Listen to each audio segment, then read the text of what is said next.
people, the traditional owners of this land, and to pay our respect to the elders, past, present, and emerging.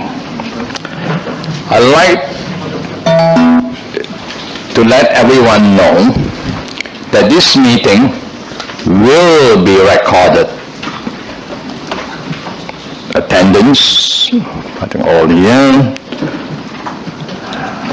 There's no apology. We now move to receive the minutes of the AGM meeting of the Electors held on the 24th January 2018. A motion is required to receive the minutes of the AGM of Electors held on the 24th January 2018. Copies of the minutes have been provided at tonight's meeting and have been made available on the city website and from the city libraries and administration center.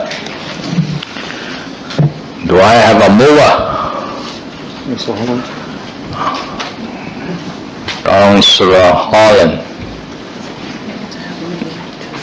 Yes. Oh, the electors, you mean? Oh, okay. Sorry, from an elector. Yeah. Oh, yes. Mr. Bill Gleeson. Thank you. 107 Medina Avenue, Ribbon. I move that the annual report for 2018 be received. Thank you. Thank you. Do I have a seconder? Yes. So it's the minutes, clarify. It's the minutes.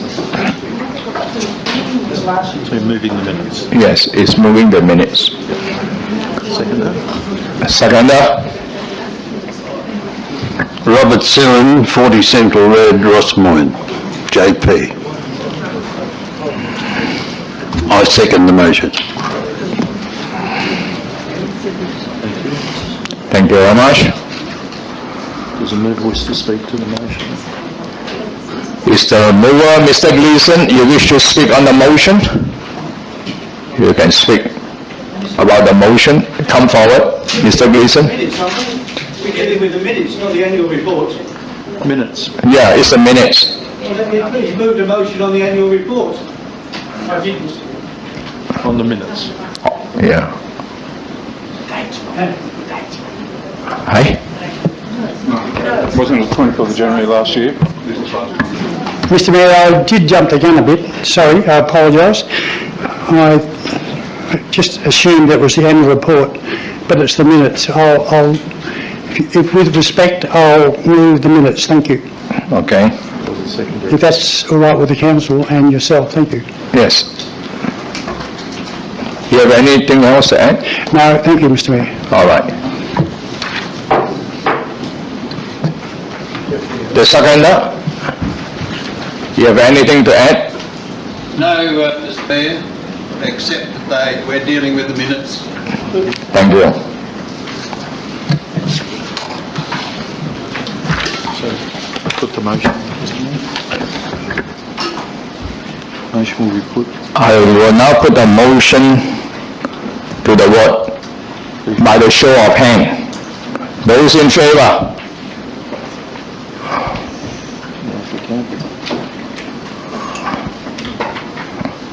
Those against? Oh, hold on. Those in favor, can you please hold up your hand further?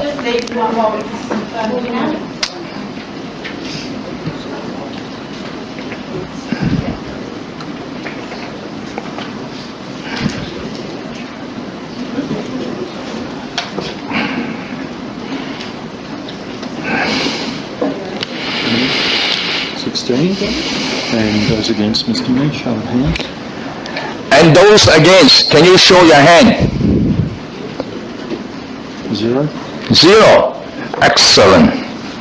I declare the votes carried. 16. Mr. Mayor, you record my abstention.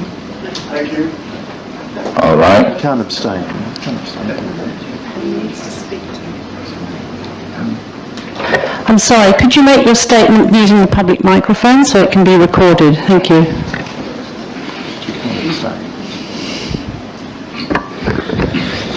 Mr Mayor, Bill Prince, 21B Bow Street, Wilson, WA. I'd like my abstention recorded. Thank you.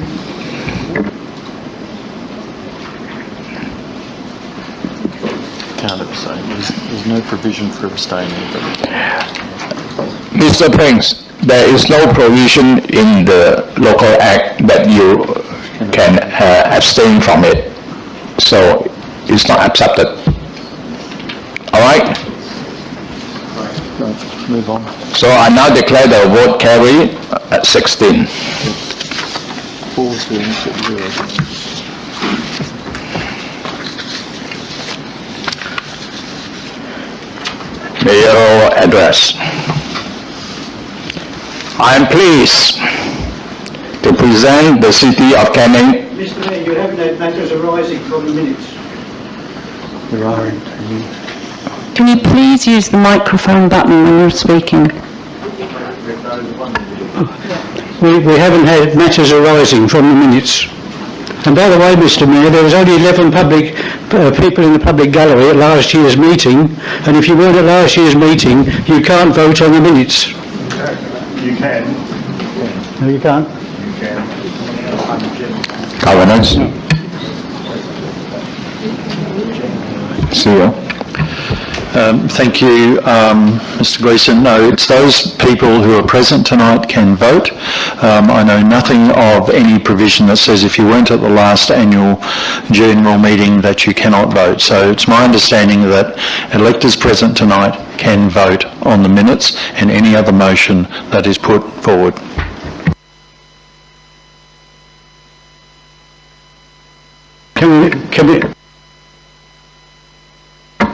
Can we now have matters arising from the minutes, please, Mr Mayor?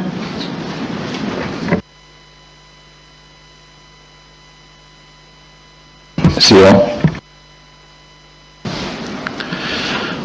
Mr Gleeson, there are no matters arising. It's not a part of the agenda tonight. Tonight was around receiving the minutes of the last meeting and working through the agenda. The agenda is the outline of the agenda has been provided to everyone in the gallery and it is on the screen. The intention of tonight is to go through the presentation from the Mayor, presentation from myself and then directors. There are then questions to be asked from the floor and those that have already been tabled and submissions to be made from the floor and motions to be made from the floor. So there will be opportunity for you to ask questions or make a submission, but there is no provision within the meeting to deal with matters arising, and I'm not aware of any matters arising from the minutes of the last meeting. Mr Mayor, a letter was sent to the Minister of Education last year. I just wanted to ask if this letter had been sent. And in the minutes it states that a letter would be sent. Was it sent? Thank you, Mr Gleeson. At the question time, ask it at the question time, that is appropriate.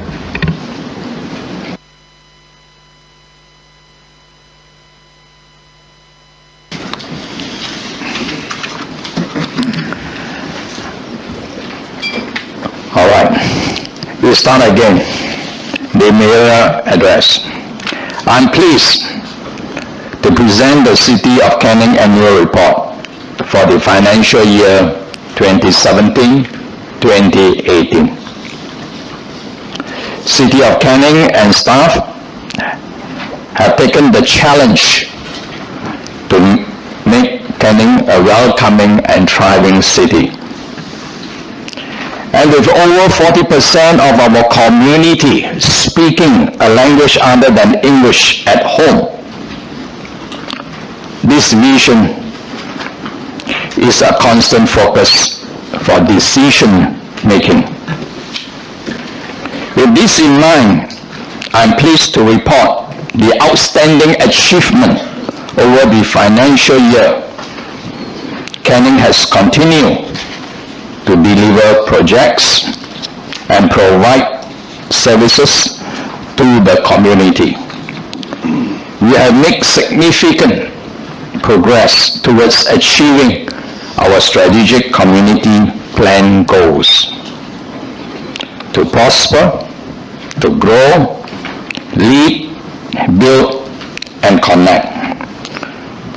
Planning has delivered some amazing events, bringing together our community like never before. We have begun the work on transforming the city center, cementing the area as a significant precinct in the Perth landscape. We are leading the way in local government with our investment in information technology and have listened to our community to develop the biodiversity strategy and our street tree strategy, making natural area a priority. My sincere thanks to everyone involved, councillors, staff, residents, businesses, community group, and volunteers who make this year such a success. I look forward to reporting back on even greater successes next year. Thank you.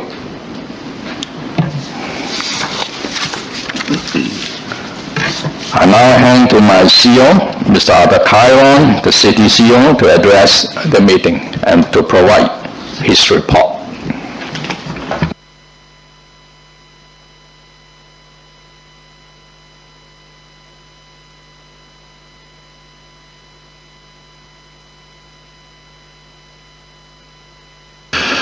Thank you, Mr. Mayor. Thank you, electors, councillors. I just want to reiterate the journey very briefly since 2016-17 when certainly I was the first appointment of this council and arrived in this council. So when I first arrived, I undertook a review of the organisation and a restructure. 2017-18 was around consolidation and positioning the city for 2018-19, which will be the year of delivery. I finished last year's annual report with a call for us to have the courage to be amazing. It is with this in mind that I'm proud to present the 2017-18 annual report. We're now 1 year into our 2017 and 2027 strategic community plan, and the city's commitment to the community-driven goals to prosper, grow, lead, build and connect ensures we are working to realise the community's aspirations. Our goal to prosper. One of the Council's largest investments for the next 10 years is in the City of Canning, the City Centre program with $70 million budgeted for public amenity and road improvements. This is why I'm so glad that Council was able to approve the plans for the first stage of upgrading Cecil Avenue, contributing to our aspiration of a thriving local community. Our goal of grow. This goal is one of the most important to people who participated in the strategic community plan engagement process, and accordingly I'm excited that this year Council adopted a biodiversity strategy and street tree strategy. These strategies set the context for our work to provide natural areas where people and wildlife flourish for many years to come. Our lead goal. Our commitment to being accountable, responsible and forward-thinking was reflected at the beginning of the financial year when Council committed to the biggest, most wide-ranging investment in its information technology infrastructure in 20 years. The rollout of the first stage of the One Council Information Technology project in April 2018 was a significant success for the year. Our build goal. The completion of Stage 6 of Seven Oaks Street Upgrade project during the year was a significant milestone in the project that I am particularly proud of. This stage represented Council's largest capital works project in the history of the city and highlights our commitment to creating accessible, pleasing urban spaces that are fit for purpose. Connect. This year, Council significantly increased its investment in our ability to deliver better events, and I'm pleased to say that our staff have delivered a great event season, working towards an inclusive, safe and vibrant community. Looking ahead, The 2018-19 budget will build on the great work from the last year in making the City of Canning a safe, well-maintained and well-planned out city that is innovative, sustainable and future-focused. The City continued its extensive events season, adding to the lineup with Muddy Hands and the Australian First Steam Carnival or Festival. We've expanded our normal waste service and have committed $4 million to preserving our natural areas and building pleasing urban spaces within our city. Our community told us that safety is a key concern, so the City is providing $2.2 million of safety initiatives and services. This budget is heavily focused on upgrading our current and road networks and facilities, delivering safe, well-designed and maintained roads and diverse and vibrant centres throughout the city. We will continue to accept the challenge of becoming a welcoming and thriving city, and in doing so, becoming a premier council in the country. And while our quest may make some people nervous, or we may make some mistakes along the way, I'm reminded of this quote by Jan Carlson, the author of Moments of Truth. Do not fear adversity. Remember, a kite rises against the wind rather than with it. People are not willing to take risks when they feel afraid or threatened.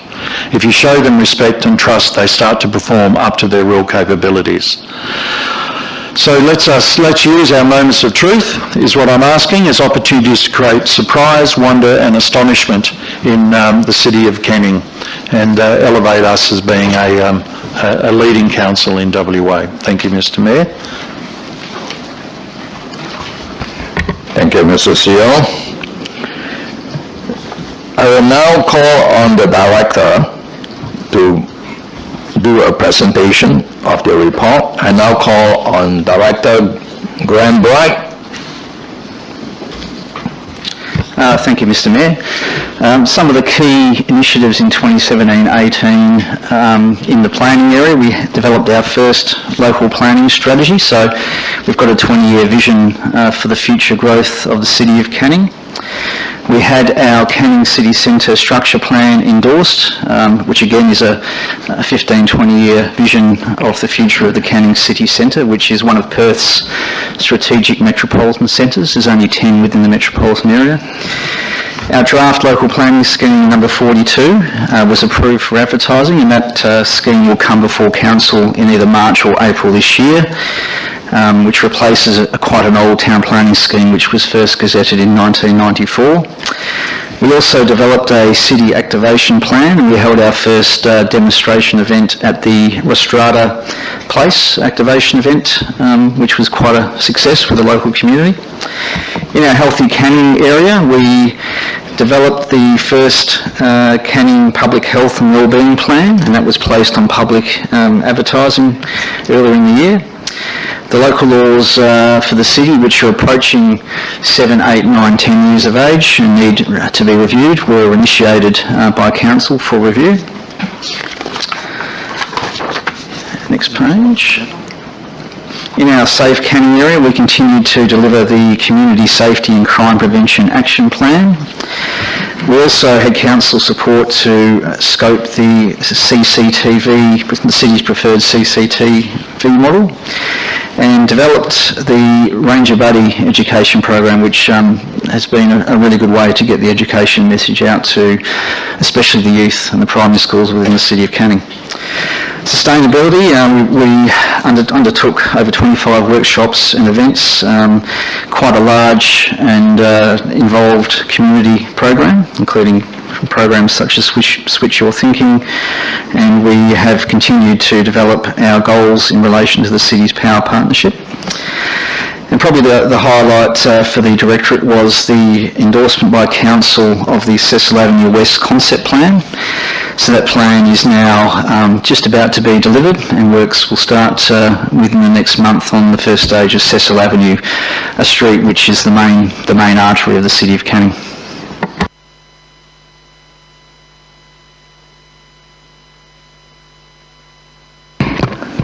Thank you, Mr. Bright. I now call on the Acting Director of Canning Environment, Mr. Ashley McKinnon. Thank you, Mr. Mayor. The year for Canning Environment was quite significant in the delivery of key projects which have quite a degree of significance for the community. In our Parks and Place Improvement Canning was the development of the Sikh Heritage Trail, a series of trails and interpretive nodes first initiated by the Sikh community, and it was a very successful collaboration between government departments being the DBCA, the city and in particular the Sikh community in developing those trails, and we assisted both the funding and working with the relevant authorities. The endorsement of the local biodiversity strategy, again a very significant strategy in terms of preserving our natural environment in line with our SCP, and with the attendant endorsement of the funding for that over a 20-year period, and involved a large degree of work from both the council staff and the community engaged in that strategy. The Kent Street Weir upgrade, including stage 1 of the master plan, included the development of a new weir constructed, as many people would have seen last year. Includes also a fishway for the passage of fish and spawning, which was also suggested by community members, again taking on board the suggestions of the local community. This also included attendant works around the new weir, involved a high degree of collaboration with, again, government departments being DWER and the DBCA, with the city improving both the way we collaborate with these regulatory authorities and also with the local community. In Build Canning, the CEO has mentioned 7 Oak Street, Mallard to Ewing Street, which includes the Queen's Park Station. As noted, this is probably one of the most ambitious and difficult projects undertaken by a local government in the metro area in regard to working within and close to the rail corridor, involving quite extensive changes to the street geometry. Again, close collaboration with the Public Transport Authority enabled that work to proceed, using a range of innovative techniques also in some of the construction. Warren Road intersection upgrade, which is on Manning Road, and I've noticed actually personally that a lot of the surrounding areas have improved from that. That was probably long overdue, and it's actually increased the amenity of the area. Clifton Park change rooms, a major development of a sports facility and storage, and also associated works around the Oval to improve local playing facilities for the clubs there, both the adult and the junior clubs. Fleming Avenue Works depot refurbishment to again improve the efficiency and effectiveness of the depot, which is a significant depot for a council authority, and has improved again the gender equality both within our own work staff in terms of amenities, but also towards our aim of improving gender equality across all our facilities. Asbestos removal at the WA pool was also conducted. That's a key city facility that we've, as part of our asbestos removal program, have completed this year. Both stage 1 and stage 2 has been finalised at this time. In Clean Canning, which is, we have finalised the structural renovations to the Metcalfe Road Bridge with consultants and engineering firms. We will be progressing the decking overlay this year as well, and that's a significant structural reconstruction. Fleet renewals in Clean Canning and our waste fleet include a range of new vehicles, but I draw your attention to the new Mercedes Iconic rear loader, which is the pathway we're taking to reduced emissions and more fuel-efficient vehicles in our fleet to provide that input to our total sustainability goals of the period. In the terms of Office of Canning Environment overall, We've established a new business support unit down at our major depot. That's improved our efficiency of operations in line with our Tech One ERP system implementation, but also has enabled the teams to work more competently and collaboratively together to pursue and develop projects. We've also implemented the project management methodology throughout the city so that projects are executed to an acknowledged standard and to a process which is auditable and repeatable, and that also is a key achievement for the city.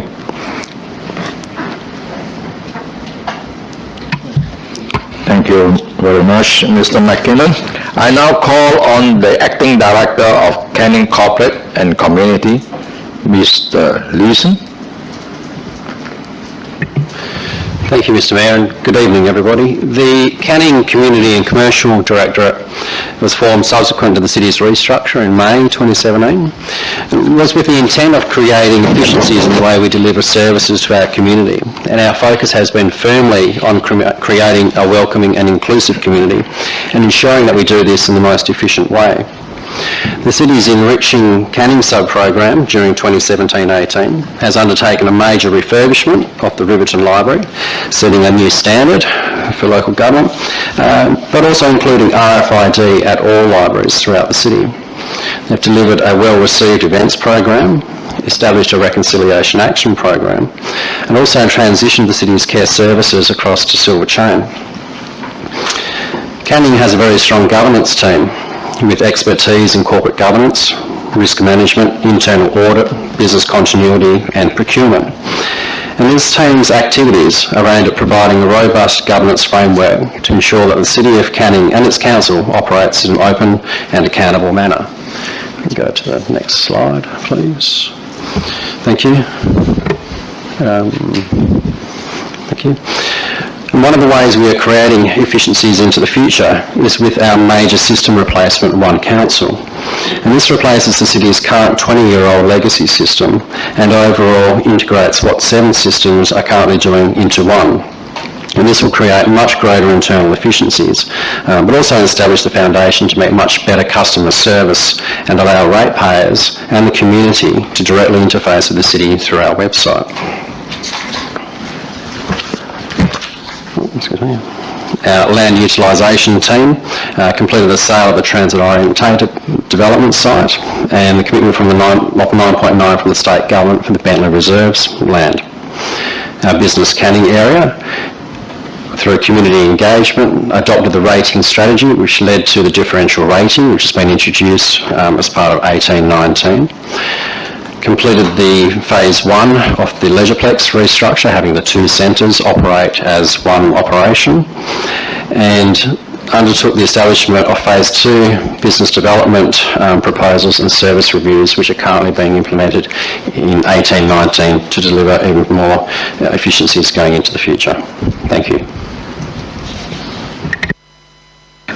Thank you very much, Mr. Leeson. We now move to Agenda 7, that is to receive the annual report for the year end 30th of June 2018. A mover and a seconder is required on the motion. Still have presentation to do on financial. Financial presentation. Oh, sorry, we'll go back to the financial presentation.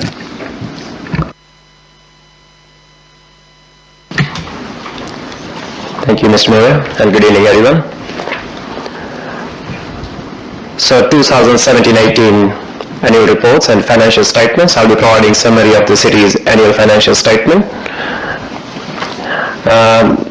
The city has a rigorous process of adopting a budget in accordance with its budget preparation policy FN05, and as part of the integrated planning and reporting framework, the city does adopt 10-year long-term financial plan. So annual budget is generally adopted based on long-term financial plan year 1 as a starting point, and during the course of the year the city make variations to the budget in accordance with its budget variation policy to take care of the projects that are coming up during the financial year or any changes happening to the project. So at the time of adoption of budget in July 2017, the city adopted the budget with a surplus of almost 300,000 to start with. And as you can see, there were a series of budget reviews that were undertaken throughout the financial year 2017-18, and it was expected that the city would achieve a surplus of roughly 200,000 at the end of the financial year. This is a snapshot. As just mentioned, the budget surplus adopted was 300. However, the actual surplus at the end of the financial year was 10.5 million.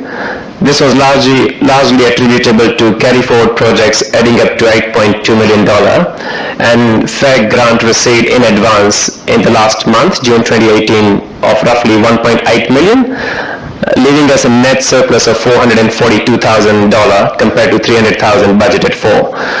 The city's policy requires that any surplus achieved at the end of the financial year is transferred across to reserve to be spent in future on any designated projects to be funded from the reserve.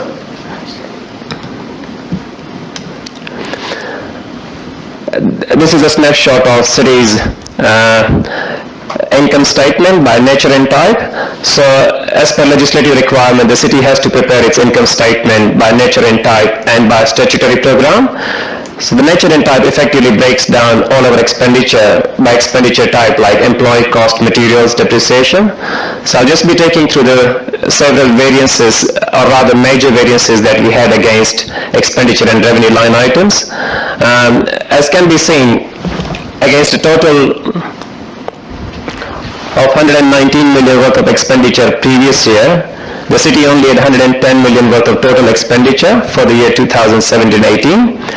The employee cost was, against a budget of 57 million, was slightly higher, 57.7, and this was mainly attributable to the change in our accounting system, as mentioned by all the directors before Tech 1, that it handled accrual of the time in lieu liability differently.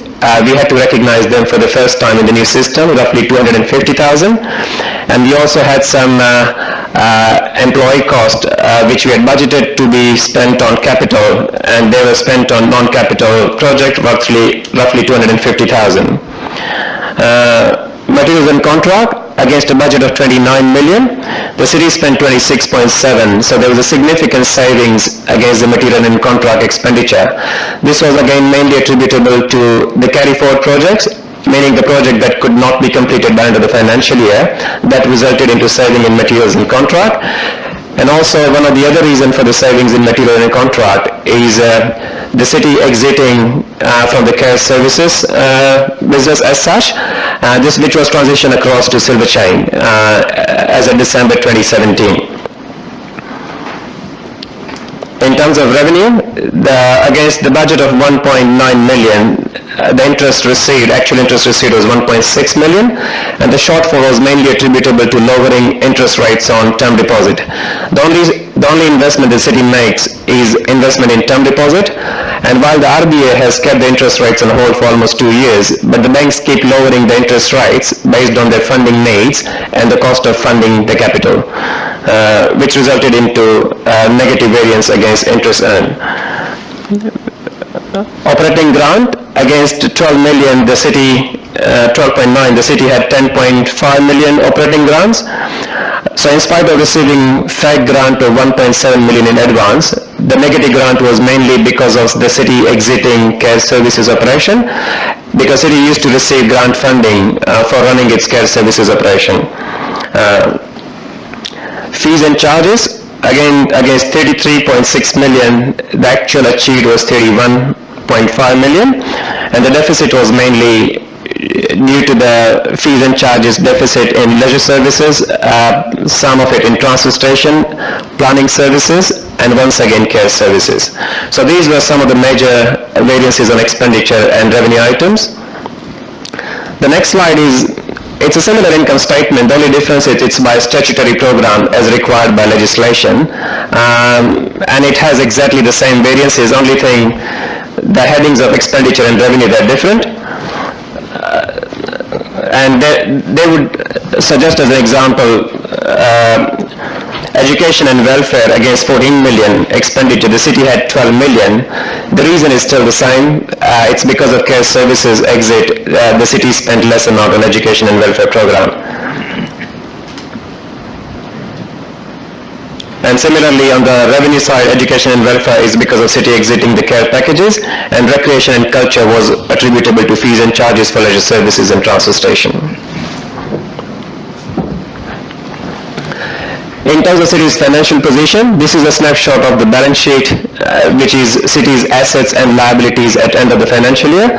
So city's current assets increased from 64 million previous year to 72 million at end of the financial year 2018, which was largely attributable to land sales for which the cash was received in the last month.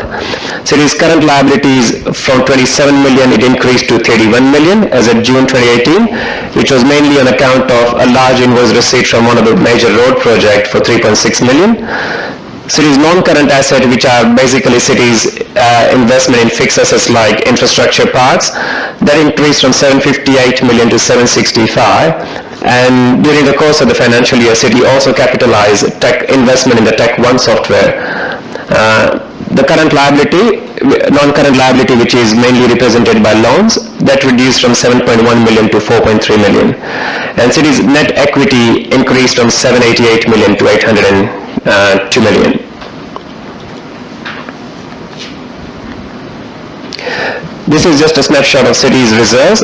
So city maintains several reserves, and each of these reserves they are funding specific projects like infrastructure reserve, land and building reserve, city center reserve. So the overall against 32.4 million total reserve balance in the previous financial year, the city achieved 33.9 million as at end of June 2018, resulting into a net increase of 1.5 million. The increase was largely attributable to, as the Director for Canning Community and Commercial mentioned, that we had a sale of transit-oriented site and Bentley Regeneration area, which resulted into increase in mainly city centre and Bentley Regeneration Reserve. The next slide is on financial ratios. These financial ratios are once again a statutory requirement as required to be reported by us as per the guidelines issued by the Department of Local Government. And it is on the basis of these ratios the department calculates financial health indicator. So there are a list of 7 ratios, and as can be seen in comparison to 16-17, the city had 2 ratios in red, which was mainly operating surplus ratio, which was negative last financial year, and that was a positive situation for the year 2017-18. That city managed to achieve an operating surplus ratio. So most of the 6 of the 7 ratios were positive against the benchmark set by Department of Local Government, and city was in fantastic position in terms of its financial health indicator. As can be seen on the slide in terms of trend, the city had financial health indicator score of 55 in 2014-15, and based on this ratio we are projecting that how department work FHI, we are projecting a score of 84 for the financial year 2017-18.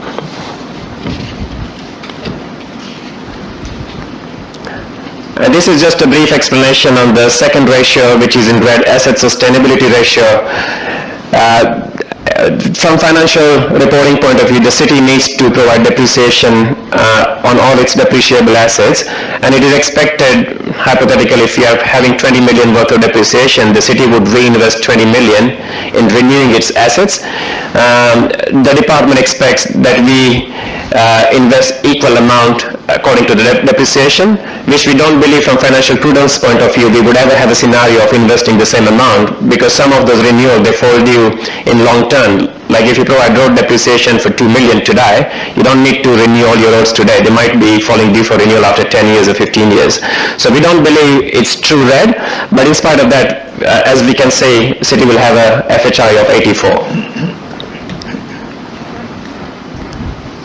Yeah. That's it from my side in terms of financial presentation. Thank you, everyone.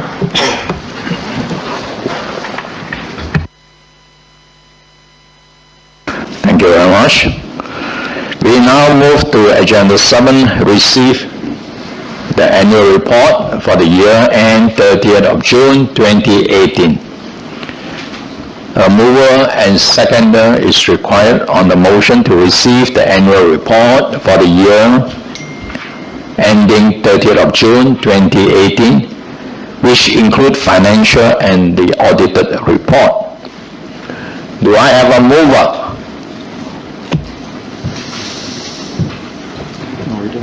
Mr. Gleason.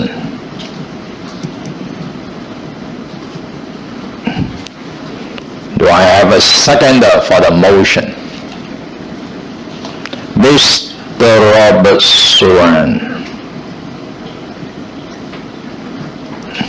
Mr. Gleason, do you wish to speak on the motion?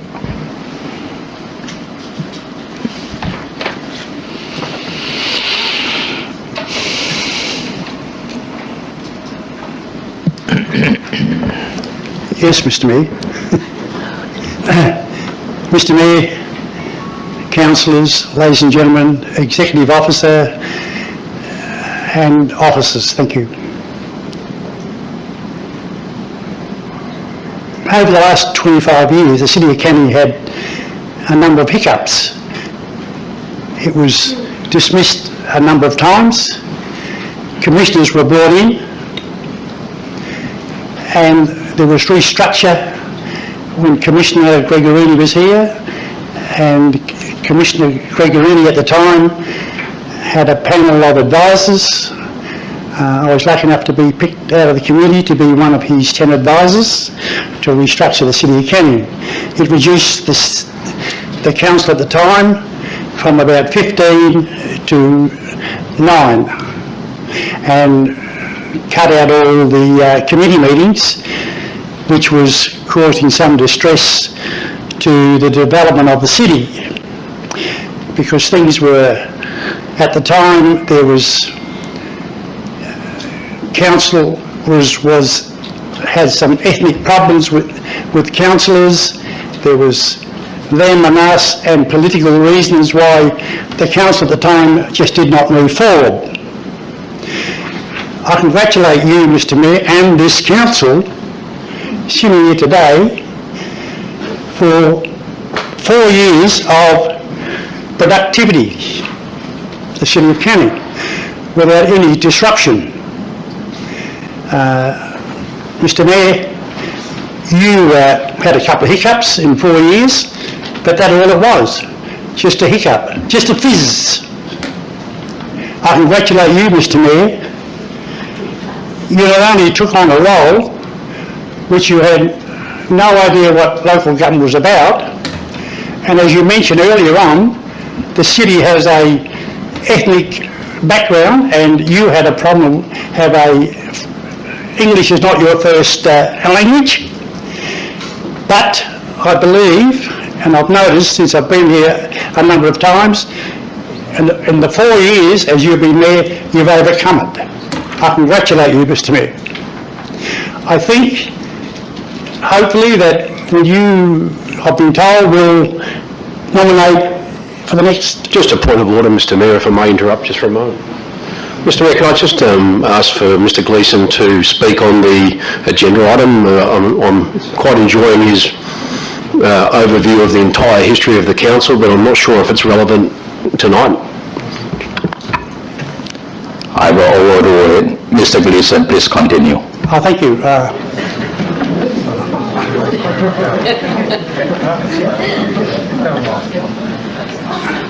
Mr. Gleason? Thank you.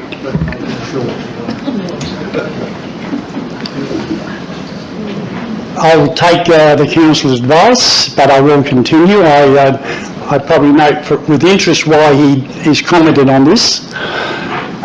But with respect, I will pause and still continue with the congratulations of this council with the overview that this council really has, and the city has benefited for the last 4 years under your leadership. Thank you, Mr. Mayor.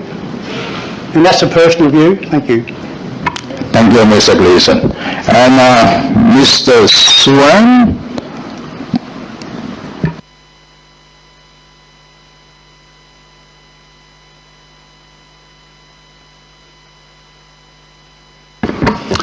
Mr. Mayor, councillors, executives, I too endorse the words of Mr Gleeson in the context and offer my congratulations to the authority in respect to the challenges that it has overcome, and with excitement to look forward to the future and to be working with you in the context of what happens with the Shelley Beach Master Plan, and I don't see too much in the report at the moment with that as a reflection.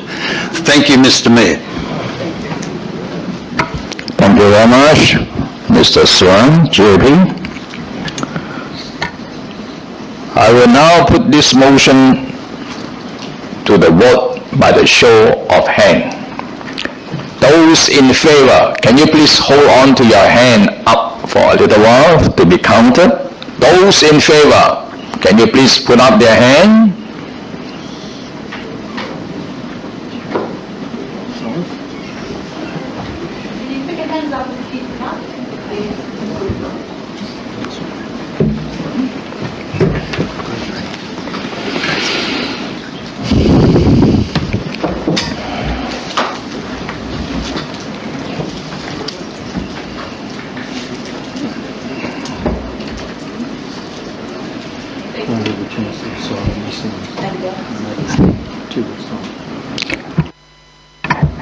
And those against, put up their hand.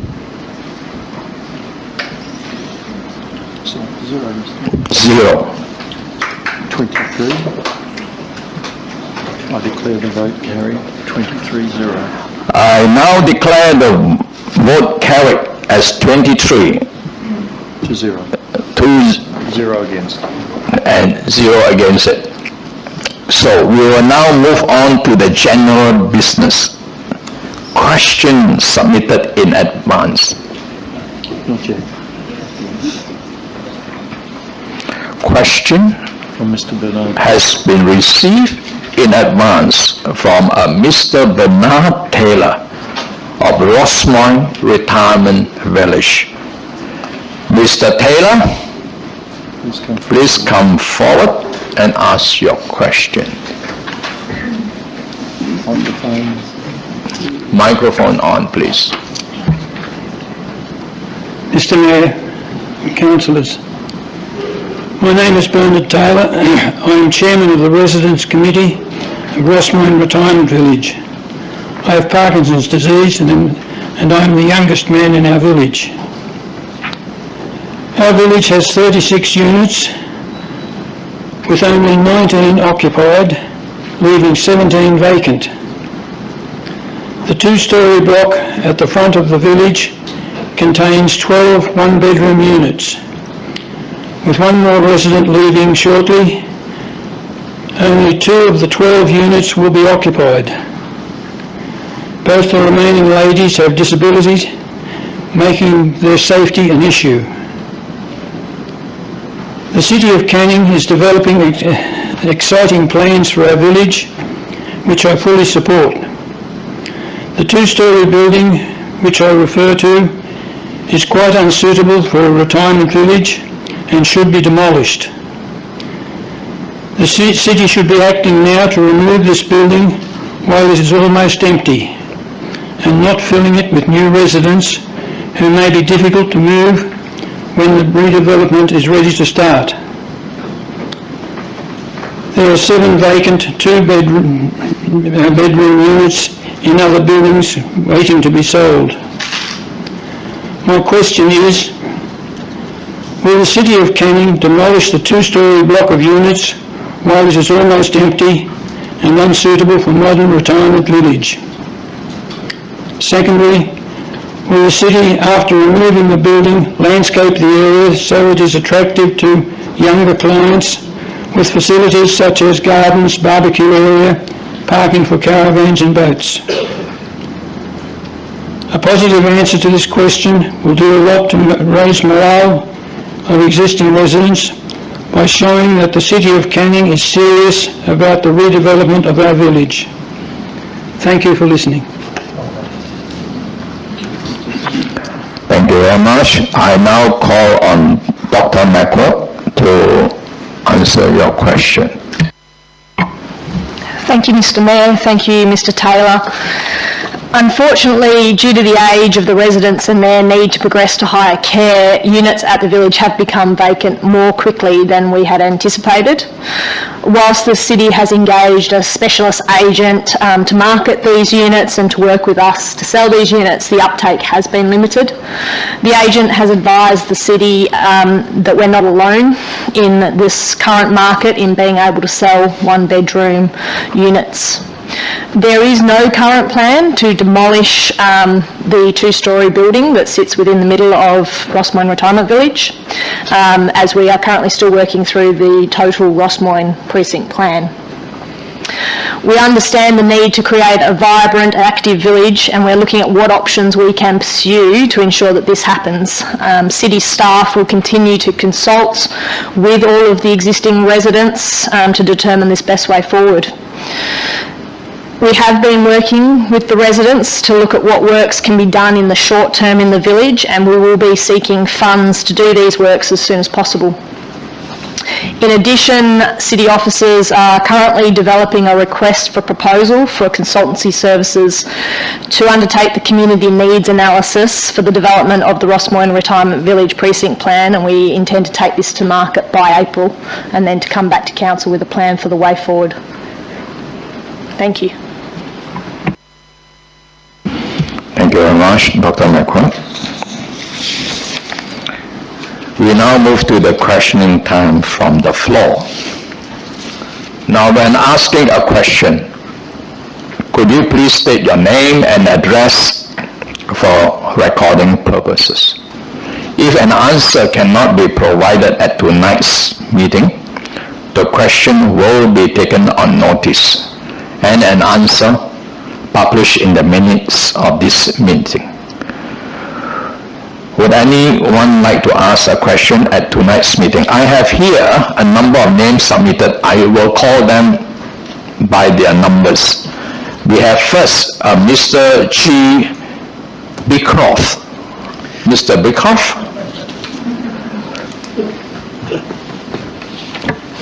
Thank you, Mr Mayor. Just a couple of questions. The first one I referred to before was a letter where there was approved unanimously at last year's annual general meeting, was a letter to be sent to the Minister of Education asking that the Sevenoaks College should not be restricted to overseas students. The local students should still be allowed to attend it.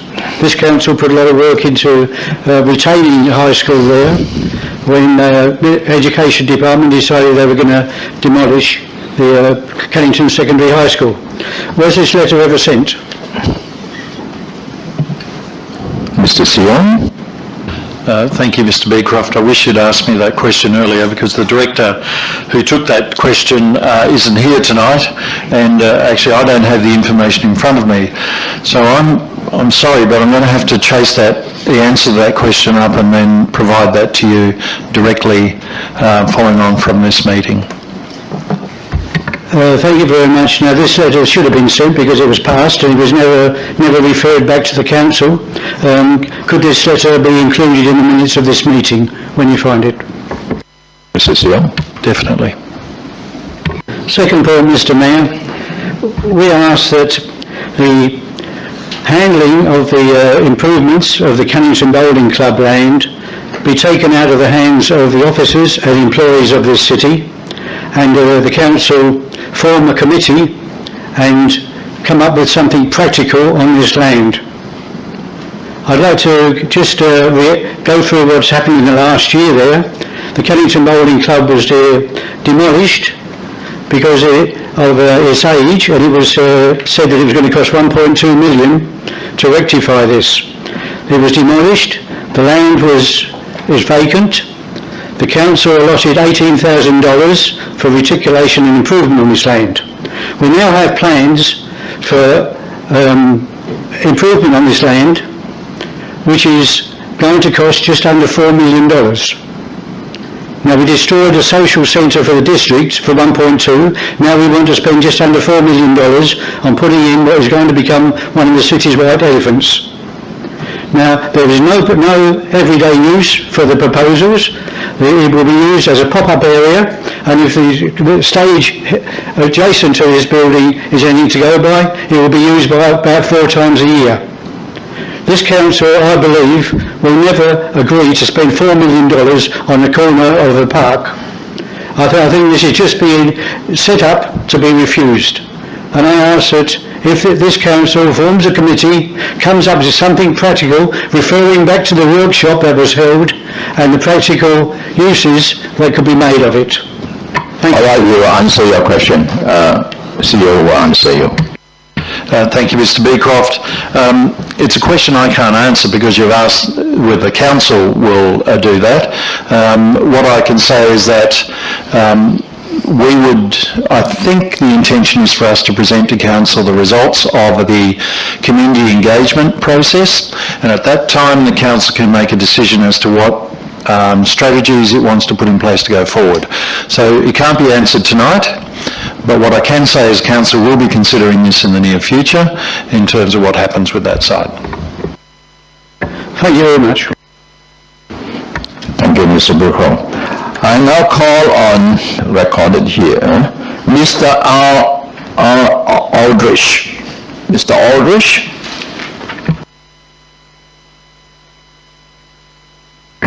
Hi, for the record, my name is Richard Aldridge. I live at 5 Minota Avenue in Shelley.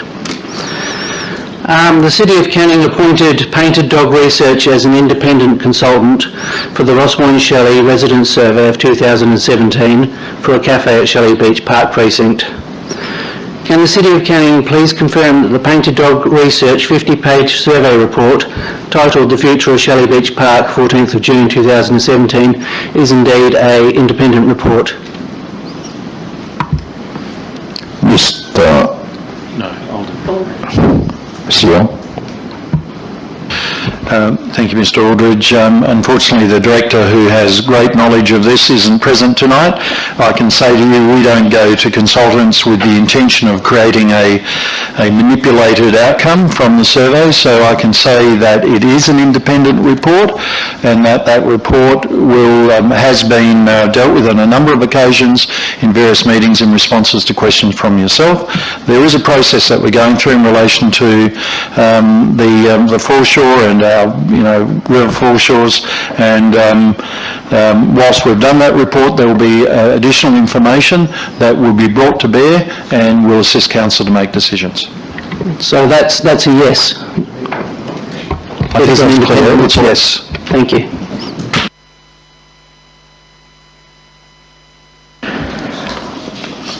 I now call on Elaine Schofield.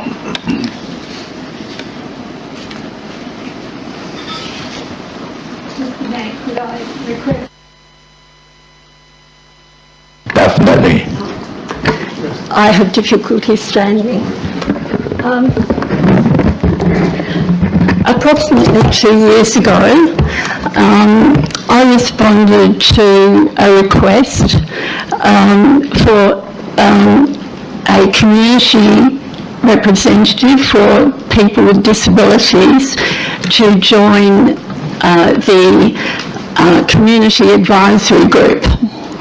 I came to this community advisory group with a very committed heart, and for many years I worked with children with disabilities in the education department. I have the Silver Chain recruited me to go onto their national client advisory group. So I felt that coming to the council in that role, that I had a lot to offer.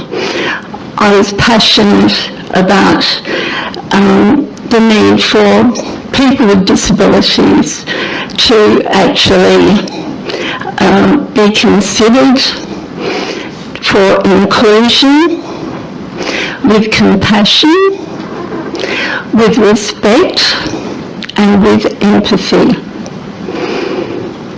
I felt they were very good principles to come to the community advisory group.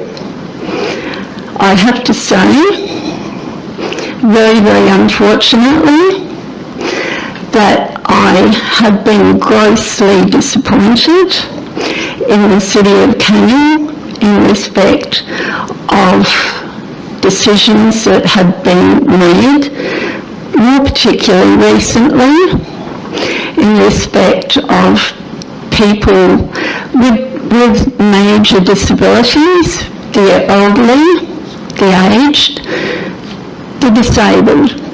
I am one of those who has a mobility issue, and I'm telling you, it's not easy to live with.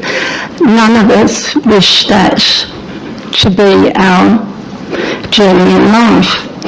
There are residents of the City of Canning who are in far more dire straits than what I am. And looking around here today, we're all very able-bodied people, and I think it's really important for you to take to heart the care of people within our community who require extra consideration. Now, with that little preamble, I'd like to say that I spent a lot of time in 2018 researching and trying to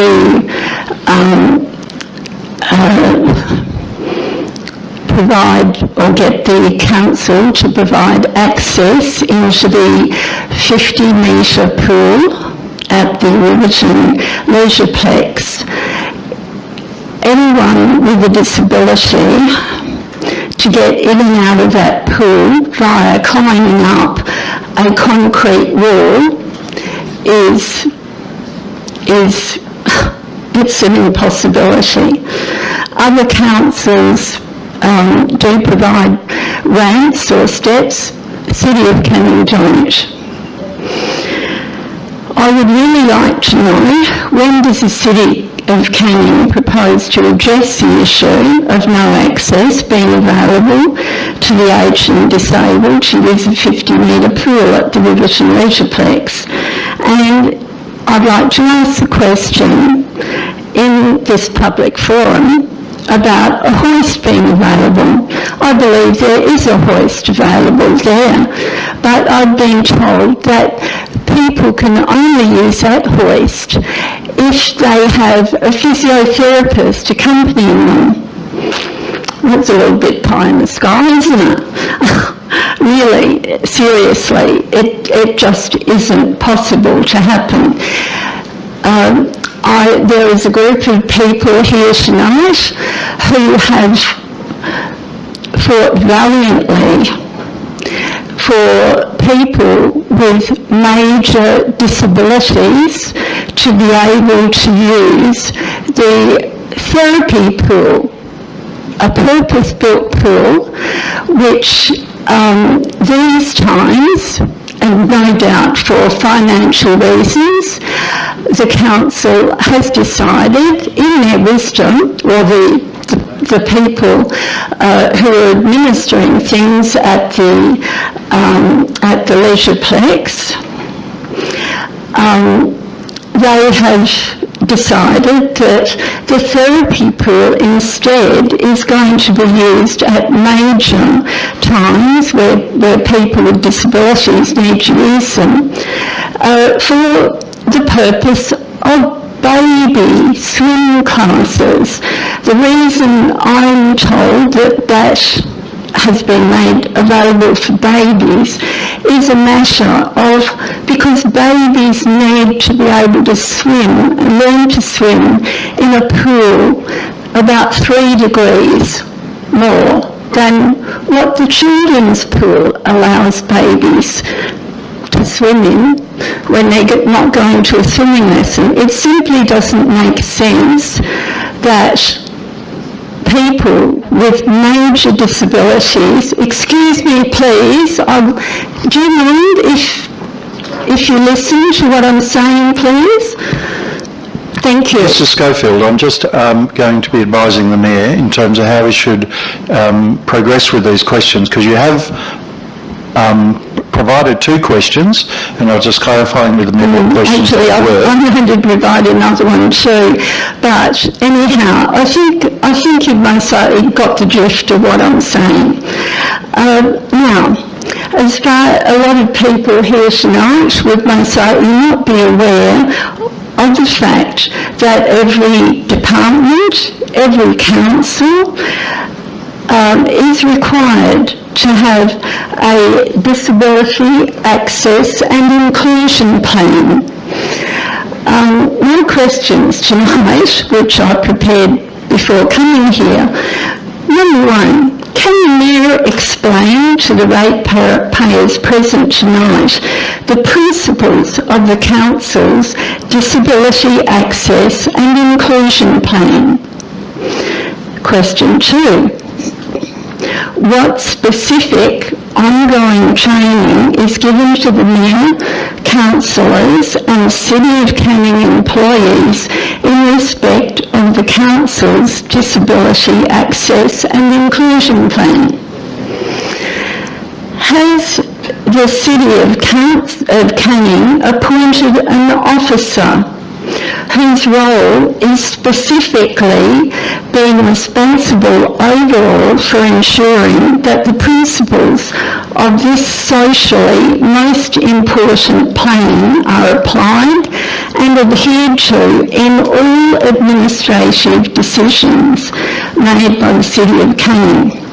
Very sadly for me, I have seen evidence of people with disabilities writing to the council, and even you, Mayor, writing to you and not having the courtesy of receiving a response. That's even 4 emails sent to you, no response.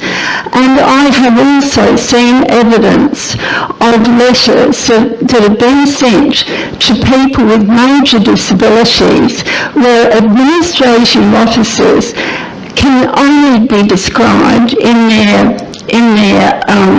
response to that person as being appallingly inappropriate, insensitive and lacking in empathy. I know I'm coming on very strongly tonight, and it is with deep regret that I feel now I can no longer represent people with disabilities adequately on the Community Advisory Group. And I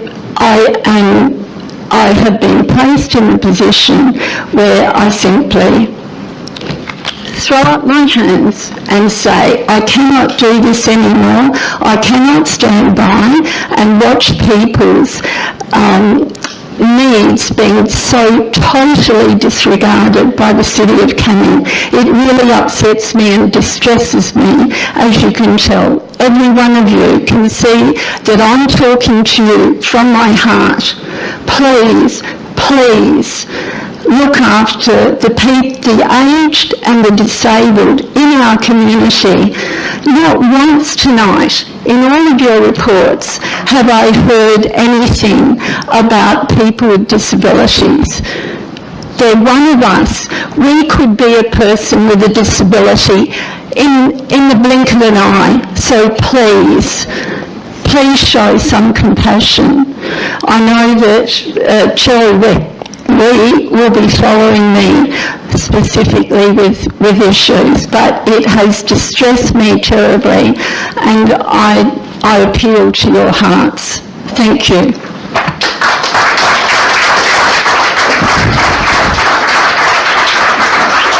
All right. Ms. McQuaid.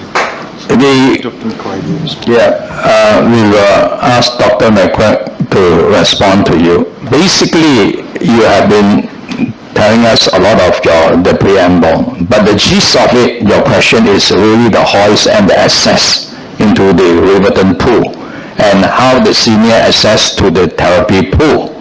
I think that is the gist of the question. First two. Yeah, the first two questions. No, it is not the gist of it at all. This is endemic, and there is an issue that needs to be addressed across the board. It is absolutely endemic. Okay. From the top down, Mayor, from the top down. People deserve to receive a response to their correspondence. Surely you can see that, and I'd like you to admit that here and now. Mrs. Schofield. All right. Miss, thank you. Miss, I know you have written to me, and every time people write to me on very technical or administrative matter, I always have the staff, very senior staff, to reply. I actually is not an expert in that particular area, so I do not touch on those areas because some of those areas are very specialized, or we need professional answer to give it to you. I disagree. Anyway, I will let Dr. McQuaid to answer you now. You don't need anything special, Mayor. You just need to understand that there are disabled people in this community who need your compassion. And if you can't answer a question and by the way, I didn't write a letter to you, it wasn't me to which I was referring, but if you can't answer a question, you at least can have the courtesy to acknowledge people's letters.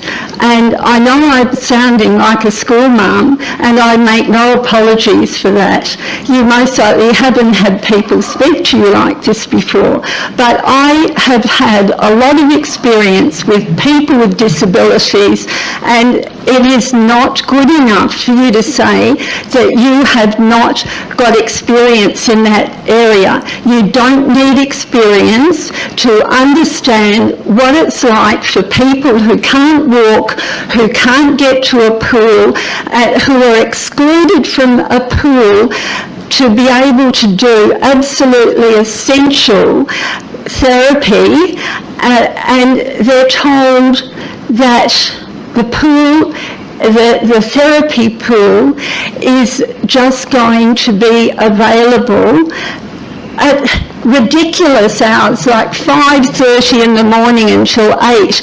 Do you seriously think that's fair? Well, I don't. And baby swim classes can be held in other parts of the Riverton Leisureplex. Miss Schofield, let our senior staff answer your question. Otherwise, we're going to... I'd like to ask for a point of clarification.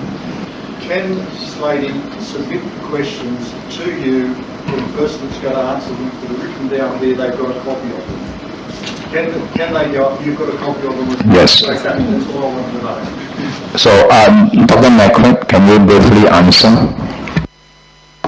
Thank you, Mr. Mayor. Thank you, Ms. Schofield. The City of Canning does have a Disability Access and Inclusion Plan. There are 7 outcome areas in the Disability Access and Inclusion Plan, or DAPE. The first is that people with a disability have the same opportunities as other people to access all services and events. The second is that people with a disability have the same access to buildings and other facilities as all other people. The third is that people with a disability receive information in an accessible format. I'm obviously ad-libbing a little bit here. The fourth is that people with a disability receive the same quality of services as all other people. The fifth is that they are given the same opportunities to make complaints. The sixth is that they are given the same opportunities to participate in public consultation. And the seventh is an equal opportunity for employment with the organisation to whom the Disability Access and Inclusion Plan belongs. Sarah, can I... thank you for that. Thank you. Can I continue answering? Of course you can. Okay. In terms of training that is provided. Training for disability access inclusion is mandatory across the city every 2 years. We offer ongoing training, both general and specific to certain business areas.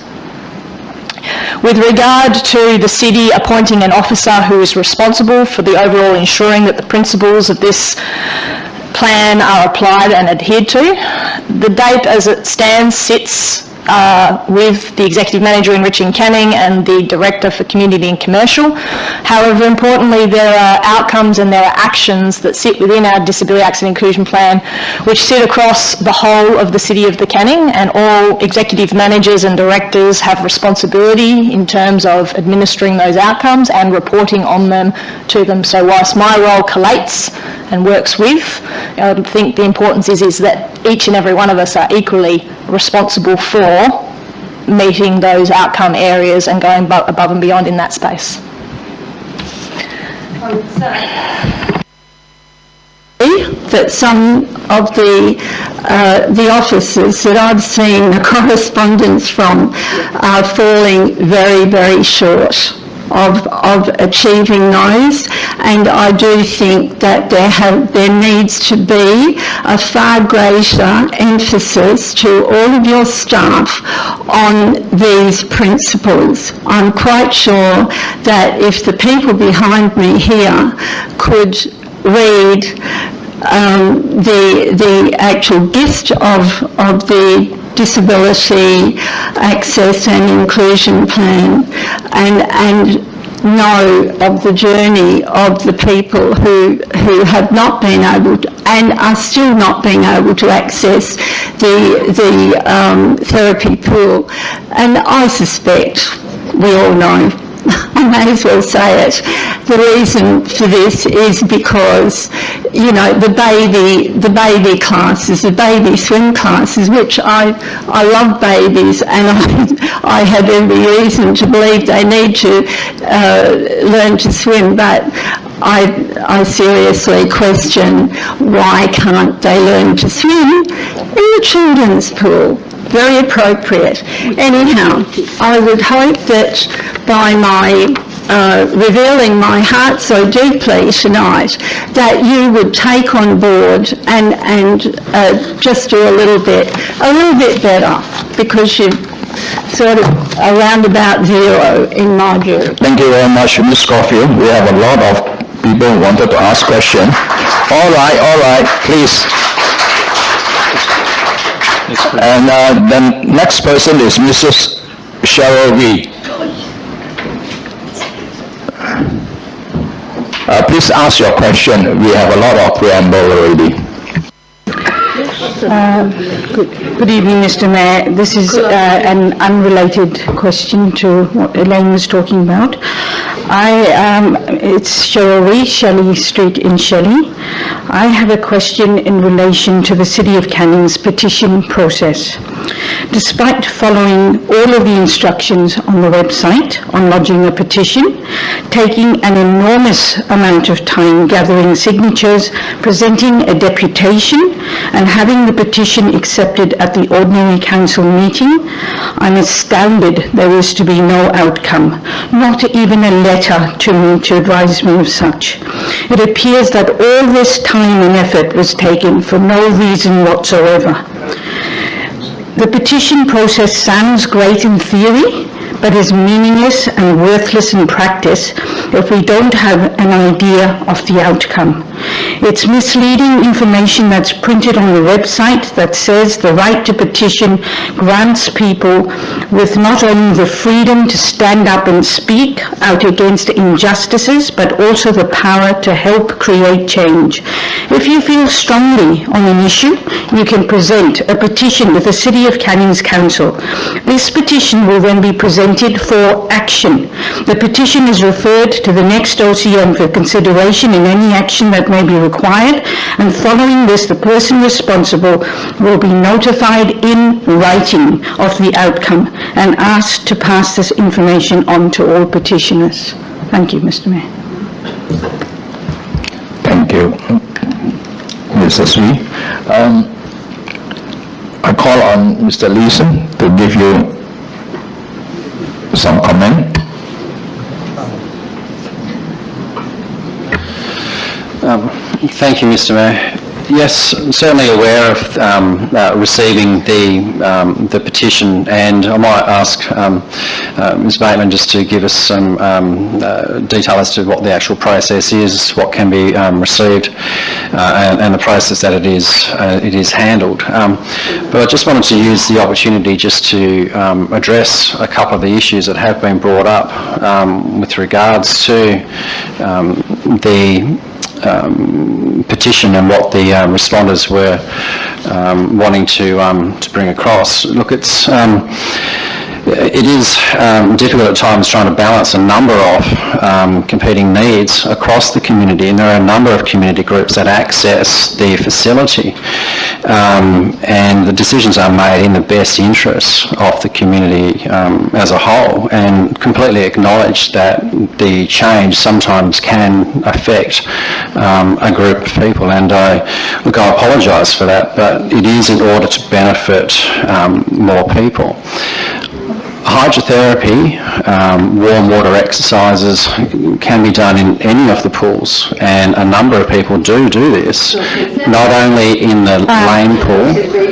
Excuse me, Mr. Leeson. Excuse me. Order, please. Excuse me, Mr. Leeson, if I can interrupt. When the staff is speaking, can you please show some respect? You can actually ask later. Yeah. Mr. Leeson. Thank you, Mr. Mayor. And we have provided a number of correspondences back to yourself pointing out how we have done our best to balance those needs. There is still significant access to the hydrotherapy pool, and far greater than what some other Perth Metropolitan Councils do. And that was definitely taken on board, the petition, in the decision-making process. Perhaps if I can, Ms. Bateman, if I can just throw to yourself just to give an explanation as to what we can do with the petition and what the directions are from that. Thank you, Mr. Leeson. Through you, Mr. Mayor. So thank you very much for your query, and you're quite correct in what you've read in terms of the petition process. From memory, I don't have the minutes in front of me, the motion was that your petition be received, and it was indeed received, and the minutes reflect that. It wasn't actually, the motion wasn't that it be received and action taken. So the process that it be received was followed, and that was good. We did have correspondence with you in terms of you asked us to follow up in terms of what the process was, and we wrote back to you, and I think we explained that that was the process and had been recorded in the minutes. You are quite correct, though, that we did not formally write back to you on letterhead and advise you that it had been received and so forth. So we will certainly address that and send you a letter tomorrow and ask that you forward that to the other practitioners. Just an additional comment. The petition was accepted, so I don't know what the difference is between received and accepted, but as a layperson coming to the last council meeting, I believed that really there was some action to be taken once it was accepted. My question really was in regard to the petition process, because I don't know how many other ratepayers would be in this position where they'd read the City of Canning's website and be all enthusiastic about going out and getting signatures and really not really realising the process of being accepted with a report from the council, being accepted with a report from the management, what that actually means. So it's quite misleading, and that's my point. I acknowledge that you are going to look at the website and change it, but it's not clear for ratepayers at this point in time. Thank you. Mrs. Bateman. Through you, Mr. Mayor. Thank you very much for that feedback. They're really valid comments, and we'll certainly take those on board and have a look at that whole area. So thank you very much.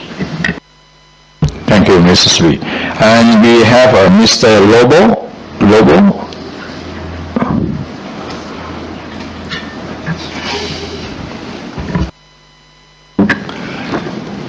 Good evening, Mayor, Executive Council of the City of Canning, and councillors. I'm Darryl Lobo, owner of a property at Freesia Way in Willerton.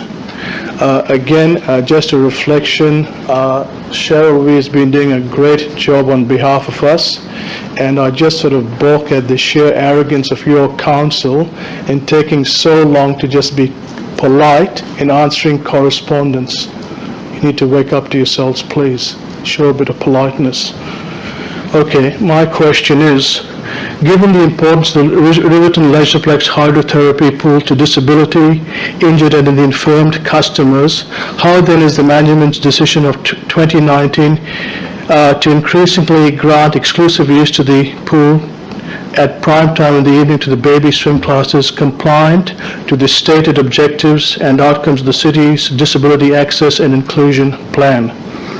When preference is seen to be given to babies who do not in any way require these specialized facilities. In the time slot 4:45 to 6:15, the adjacent pool next to the cafe is totally empty and could quite easily be used for those baby swim classes.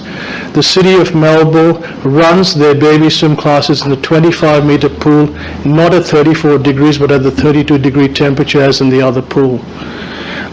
What commitment does the city have given the discriminatory outcome of this decision that affects customers with specialized need are left with no alternative pool facility that is available to meet their specific needs? Not to mention workers, people who work, and the only time to access this is between 4 and 6 p.m., not after 6:15 after the babies have finished. We too also have lives, and we should be shown respect as ratepayers and not be just run roughshod because you want to make commercial gain on these baby swim classes, which I have all empathy for, but could be done in the adjacent pool, which is totally vacant in those hours which are being used in the hydrotherapy pool. Show some respect to the baby boomers, the workers who are coming after work, who want access to that, not to be hearing screaming babies. Thank you so much for taking my question. Mr. Leeson. Thank you, Mr. Mayor. Just picking up on my earlier comment that there are a number of community groups' needs to be accommodated. Not only the baby boomers, disability, but also parents and families with young children. Look, I understand that there will be a small number of people who will be required to change their schedule in order to accommodate the introduction of the baby and toddler classes in the evening. But it's learning to swim is a very important aspect of early childhood and development, and it's part of our outdoor lifestyle that it's important. Order, please. Just listen first. Swimming as a life skill is introduced at a very early age. The reason that it's done in the hydrotherapy pool is to do with the temperature of the water, but also that the air temperature is the same, and so it does reduce the risks of hypothermia. But at the same time, hydrotherapy can be done in the walking lanes. There is just as many in the other pools that are doing that as well. Of the drowning deaths that have happened across Australia over the last years, thankfully the number that are aged under 5 has been reducing significantly, and we think that is directly correlated to learning to swim at a younger age. I'd like to point out that even though the introduction of the classes in the evenings from 4:45 to 6:15, it is just during the school term, it still enables 80% of general public access to the hydrotherapy pool,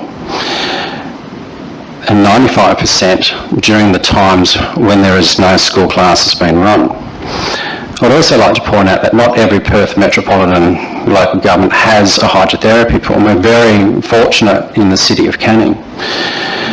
Others do, but they have restrictions on their swimming pool, on their warm water pool, just like what we do, because it is a multi-programmed pool that needs to meet a number of different needs.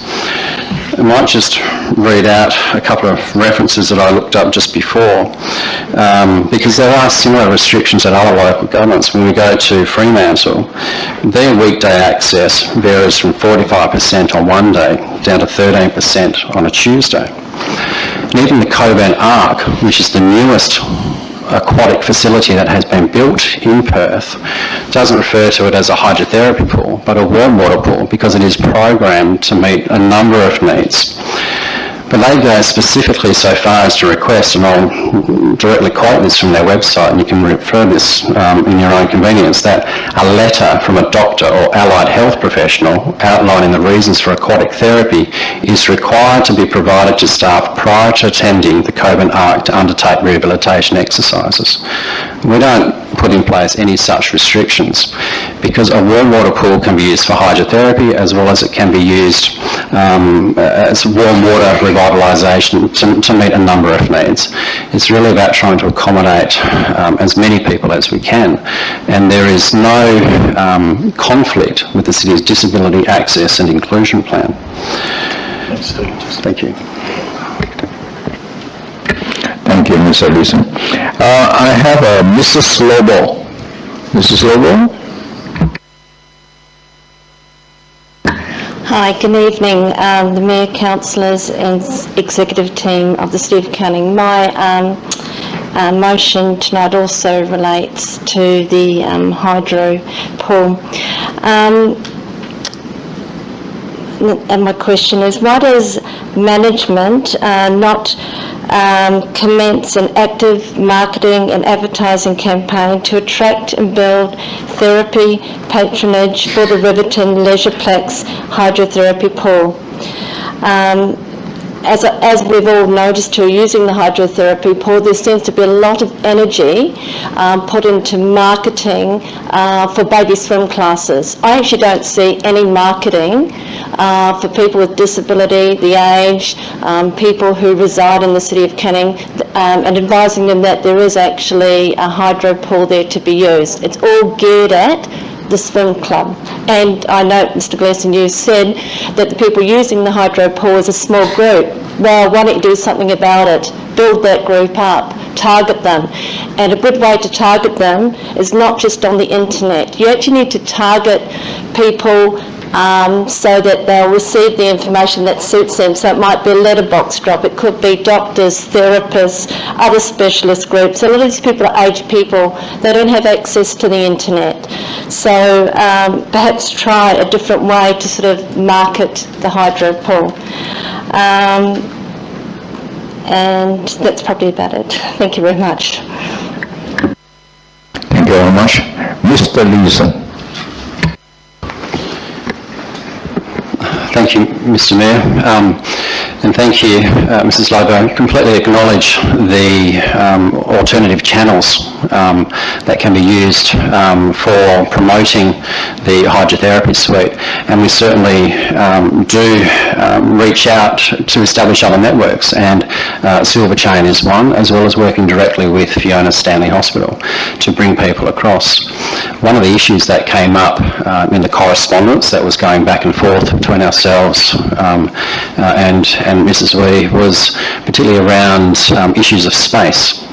And sometimes the quieter times actually seems to accommodate or is better suited for people with specific needs into that pool. But certainly take it on board. The new website, which is under development, will have a lot of the content refreshed on it. But I think we'll also move away from referring to it as a hydrotherapy pool to what is now more commonly referred to as a warm water therapy.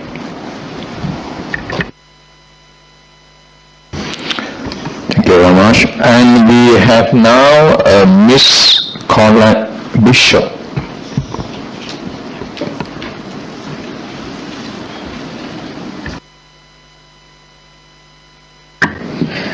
Good evening, Mayor and Councillors. I just have one comment or question, and I'll read it out. So often we only hear hear only from the engineering department what benefits this road or modification of infrastructure might be to the local residents and the city in general.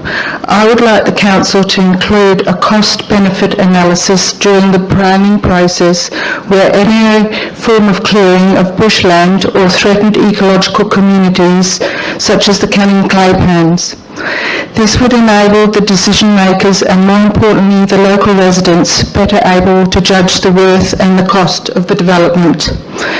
This would involve asking what type of services existing bushlands and natural areas provide, such as clean air, controlling floods, cycling nutrients, avoiding temperature extremes, recreational pursuits, lowering chronic disease, social interaction, people being more connected to each other. Views of diverse vegetation is known to lower stress. General aesthetics of the local environment. These are all benefits to the community. We all know when green spaces have a multitude of benefits to the local community and businesses. People want to come to places visually pleasing such as our Canning City Centre, which is one of our main focuses at the moment. Natural areas have now been assessed in many studies in having a multitude of benefits both environmentally and socially. Our urban planners must now give equal weight to these benefits when making decisions about the future of our city. So that's basically it. Thank you. Thank you very much. Mr. McKinnon. Thank you, Mr. Bishop. The city is very actively involved in moving towards evaluation of projects based on multi-criteria. Those criteria include evidence-based and really looking at the biodiversity and the canopy in relation to both road projects and other built structures. The city believes it's important to have an integrated view of our forward planning works, and that's part of our project management methodology development that the city is moving towards. And that also includes the integration of the various strategies that I've mentioned, such as the biodiversity strategy. Thank you very much, Mr. McKinnon. Now, is there anyone else who want to ask a question? Mr. Prince.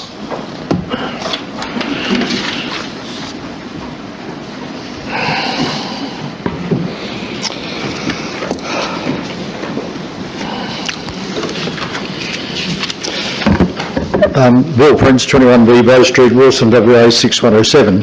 I thought what I had to say today may give you a reality check, but I think you've already been given this reality check. I'd just like to mention some of the things that have got under my skin for the last 4 years, and most of you should be aware of. I'll put these as dot points and then bring you up to date on where we are. Footpaths, lips on footpaths that trip people over, pruning trees, verge planting, rubbish on verges, out of hours council work, locks on Riverton Bridge, eyes on the street. So those are basically my problems that I see haven't improved in the 4 years that we've had. Now, just to bring you up to date, before Christmas we were doing our morning walk, and my wife tripped on the lip of a footpath. That led me to have a look at the footpaths on the area we walk, and all of you have got a report. Well, at least all the councillors have got a report, and at least one person or two people at council. What happened today was that I got a report that this work had been finished, and I'd like to thank the council for the amount of work they've actually done, the extra work they did that I didn't ask for, but also point out that they have missed some of the work that I did mention. One I described quite adequately as under the Tippewana tree nearest to the Riverton Bridge. on Fern Road. That hasn't been done. Now that can be seen from the road because this morning my wife drove me back from the Riverton Library, and I was actually able to observe a lip of at least 1 centimetre. So I thank the council for getting most of that work done. On Sunday I did another walk. It was a new walk because I hadn't done it for some time, and it was from Shelley Bridge to the Shelley foreshore, back up Corbell Street, along the highway, back under the Shelley Bridge, and I noticed that there were a large number of footpaths there that had lips that need improving. Now my wife again stumbled 3 times. So what's going to happen in future is I'm going to let the Mayor know, the local councillors know, and Mr Bowe know that this needs to be approved, and hope that the councillors from the area that is responsible actually find those for themselves, and they are the councillors for the ward of Bannister. You'll also be interested to know when I was in Subiaco this morning, they had problems with their footpaths as well. So I asked this question for a start. Number 1, what budget is there for maintenance of footpaths, tree pruning, etc.? That's my first question. Mr. McKinnon. Thank you, Mr. Bishop. The budget for footpath repairs is $550,000 in the 18-19 budget. $550,000? Yes, that's correct. It's definitely underdone. My second statement is that my wife has been constructing correspondence with the person who's responsible for making decisions about the improvements to the library. She is not satisfied with the way the new library in Riverton has been set up, where people have to get down almost on their knees to access books on the bottom shelves, and at the stage that she wrote the letter to council,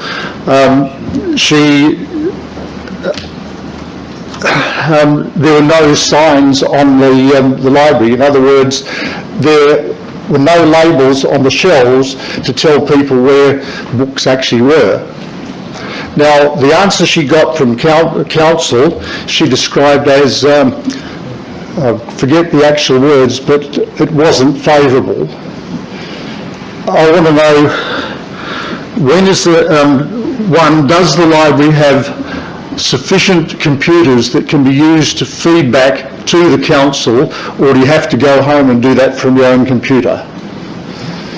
In other words, a method of feedback from the library to council. Dr. McLeod. Thank you, Mr Mayor. Yes, there are, I'm trying to think here, there are approximately 10 public access PCs at Riverton Library alone, and of course public access PCs at all of the libraries that can be utilised to send feedback through to the city and to council. Okay, that wasn't made aware of her to the person that answered her question, so okay. That's the reason why I answered it now. Just one point of fact as well. My wife worked as a librarian in the city of Canning. Apparently, you haven't been able to find her records. It was back in the early 70s or late 60s. We can't remember whether we were married at that time or not. Thank you. Thank you, Mr. Prince. Yes, Mrs. Harris. Shelley, my question is, you've been talking about the needs of one group, but has there been, and I'm just going to read I was taking notes for this reason, a community needs analysis which takes in response to 18,000 disabled residents of our area. in making decisions that you keep talking about the needs of one group change and another need is thing. So that's my question is, has there actually been something that has actually asked those 18,000 disabled residents what their needs are? In response to changing the needs of the therapy pool to the needs of, maybe I think the reason why it has changed is because I'm looking at the variance and you need to make some money. And so by changing the need of the therapy pool so you can reach your 84 health score, that this need has changed dramatically from the needs of the rural community. We are an aging population. And that aging population goes to work for longer.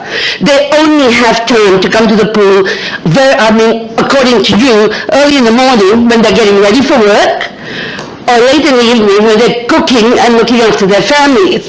So the core time of 4 to 6:30 has been taken away from them, this wonderful aging population that works for you to pay your rates, for the babies, who could very well be in a warm pool, and it's a warm pool next door which is empty. So those are not the needs that are being taken into consideration. The need, I think, is about getting a financial score on the board next year. That's my question. Is it because you need a financial change? Order. Mr. Leeson. Thank you, Mr. Mayor. Look, certainly recognise, and I'll take your quoted figure of 18,000 people with disabilities living in the city, but did not engage with all 18,000 of those with regards to this change. We certainly did consider the direct users of the therapy suite and the times at which, and I think the averages was between 5 to 6 or 5 to 7 people at particular times. I know those numbers did swell quite significantly with once awareness of the change, but the numbers have since sort of subsided back to what the usual patterns of usage have been for the last several months. I just want to give assurance that it is certainly not about making money. It's about addressing other needs of community groups, and the reference to the city's financial health indicator, look, the additional revenue would be just a blip, and it wouldn't directly have an impact upon to that. But even though the requests were for baby and toddler classes to go even later into the evening, we've made sure that they would finish at 6:15, and that seems to be in line with the usual 9 to 5 and the commute from the city or other workplaces out to the Leisureplex that would best align with meeting the general public's need after that. Thank you, Mr. Leeson. Anyone else? Yes.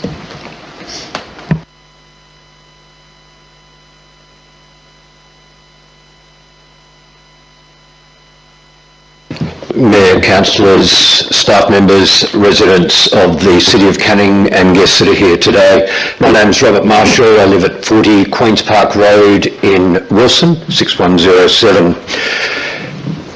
The City of Canning put a significant submission through to Perth Airport and regarding the parallel runway that has been mooted, and that is very much appreciated.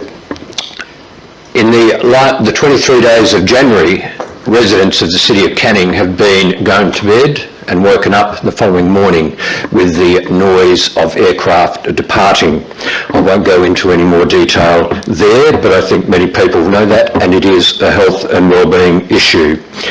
My request is for the City of Canning to continue to work with the Perth Airport and Air Services Australia to improve the situation for residents of the City of Canning, but also for schools that are in the area, and also for business. We referred to Cecil Avenue as really being the gateway of the city earlier on. Aircraft running up and down overhead of that area, and I wouldn't like to be a business owner that's trying to have a breakfast on New Carousel Centre with the aircraft that depart. So my question and my request is for the City of Canning to be able to continue to work with Perth Airport and Air Services Australia for the fair implementation of the noise abatement plan that was instituted in 2015. At that time, leading up to it, Air Services Australia said that we would have a 25% reduction in aircraft departing overhead during the evening times. The evaluation of that program that was done in the 12 months afterwards showed that there was only 7 or 8, and requests by other means, they refused to do another evaluation of that noise abatement plan. I asked the City of Canning to work with Air Services Australia to see that there is an evaluation of a plan to see if it's progressed towards the 25% reduction in aircraft departures. Also too, I'd ask the City of Canning to support the residents of the City of Canning by seeing that the current noise abatement plan has deletion of a clause which states that during peak time, which is 5 a.m. to 9 p.m, it's a very big peak time in the airport, that the clause about using the taxiways as a preferred area, which means that the aircraft is directed over us, is actually deleted.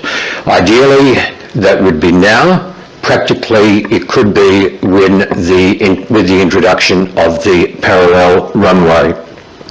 And finally, in terms of working with Air Services Australia and Perth Airport, is that there is work towards limiting the maximum noise of aircraft that fly over between the hours of, say, 9 p.m. and 8 a.m. in the morning, so that could be that no planes in excess of 70 decibels are going over the City of Canning. Thank you for listening to my question, and thank you for the nods that have been going around the table in front of me. Thank you. Thank you, Mr. Marshall. Okay. Mr. CEO. Mr. Marshall, I appreciate your questions, and I certainly do hear the noises. I don't hear them while I'm sleeping because I don't live in the area, but I'm certainly aware of them every day when I'm in my office. We have a strong advocate on the Airport Advisory Group who is pushing a very strong case on behalf of this council. No doubt he's heard these questions, and we will continue to push our cause in the City of Canning and see how successful we are. I can't answer the question because it's the body that's making these decisions are outside of this council, but we have invested funds into reviewing the noise levels. We have provided that information to Perth Airport Authority. As I said, we have a councillor on the committee that's advocating for council, so we'll see how that progresses. Yes, come forward.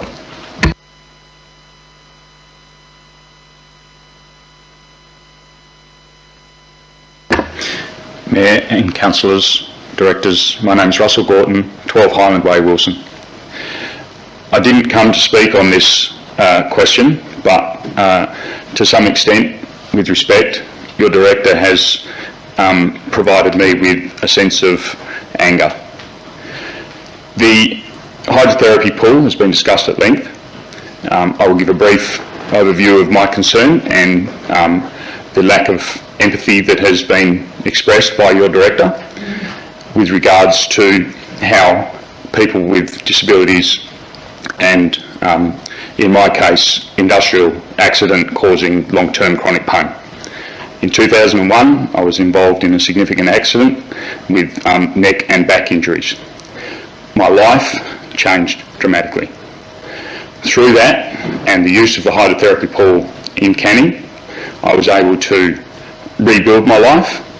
I survived it, but 17 years on, I have sat and I continue to sit and experience long-term chronic pain.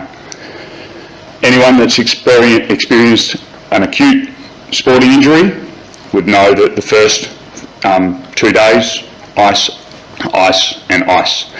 After that, it's all about heat and warmth. You talk about babies needing warmth. People with disabilities need warmth. People with injuries need warmth. If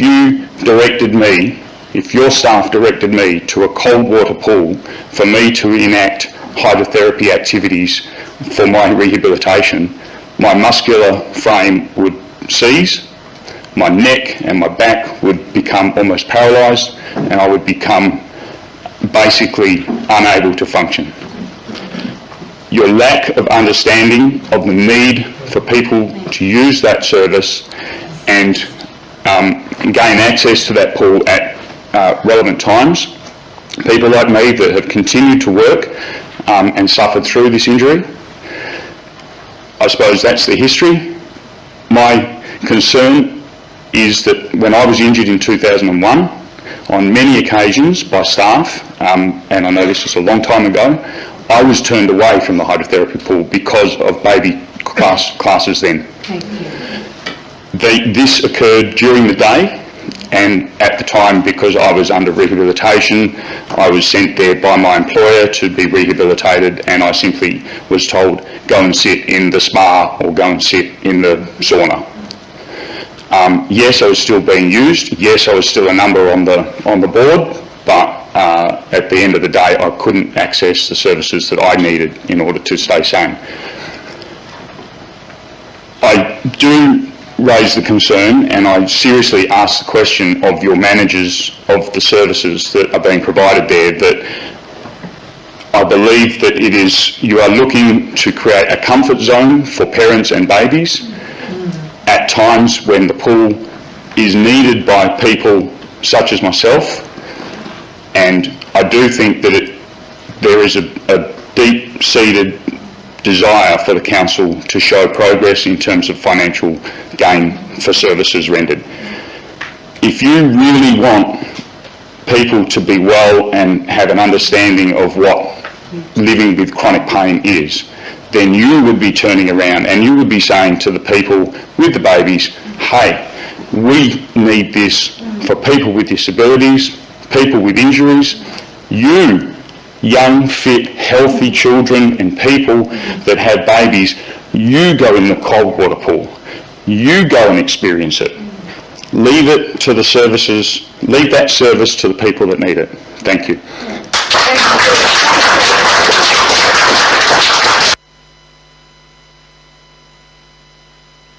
All right. A correction is Gorton, G-O-R. G-O-R, Gordon. Gorton. Gordon. Anyone else have a question? Yes.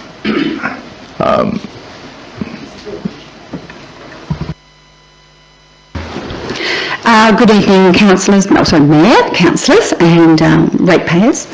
My name is Maureen Aldridge of Marisha Avenue in Shelley. As you are very aware, I'm very passionate about the Save Shelley Beach area and the environmental impact it will have.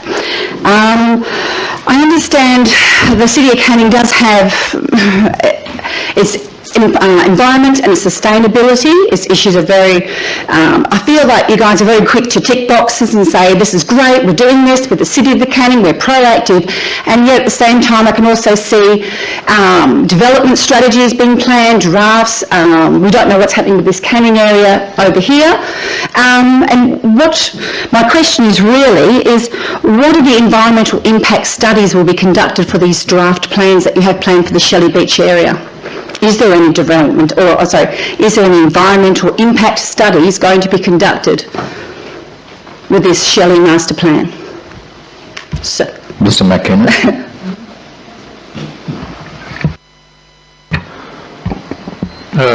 Environmental impact studies in relation to Shelley are commensurate with the nature of Shelley Beach being a developed foreshore precinct.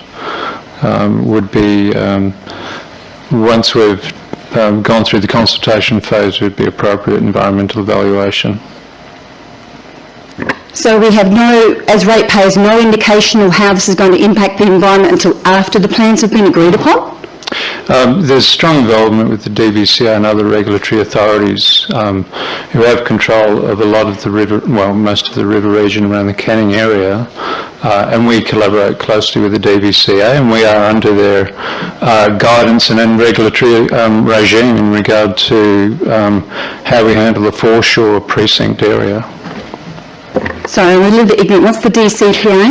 It's the Department of Biodiversity, Conservation and Attractions. Are you actually consulting any local environmental groups like Creeper?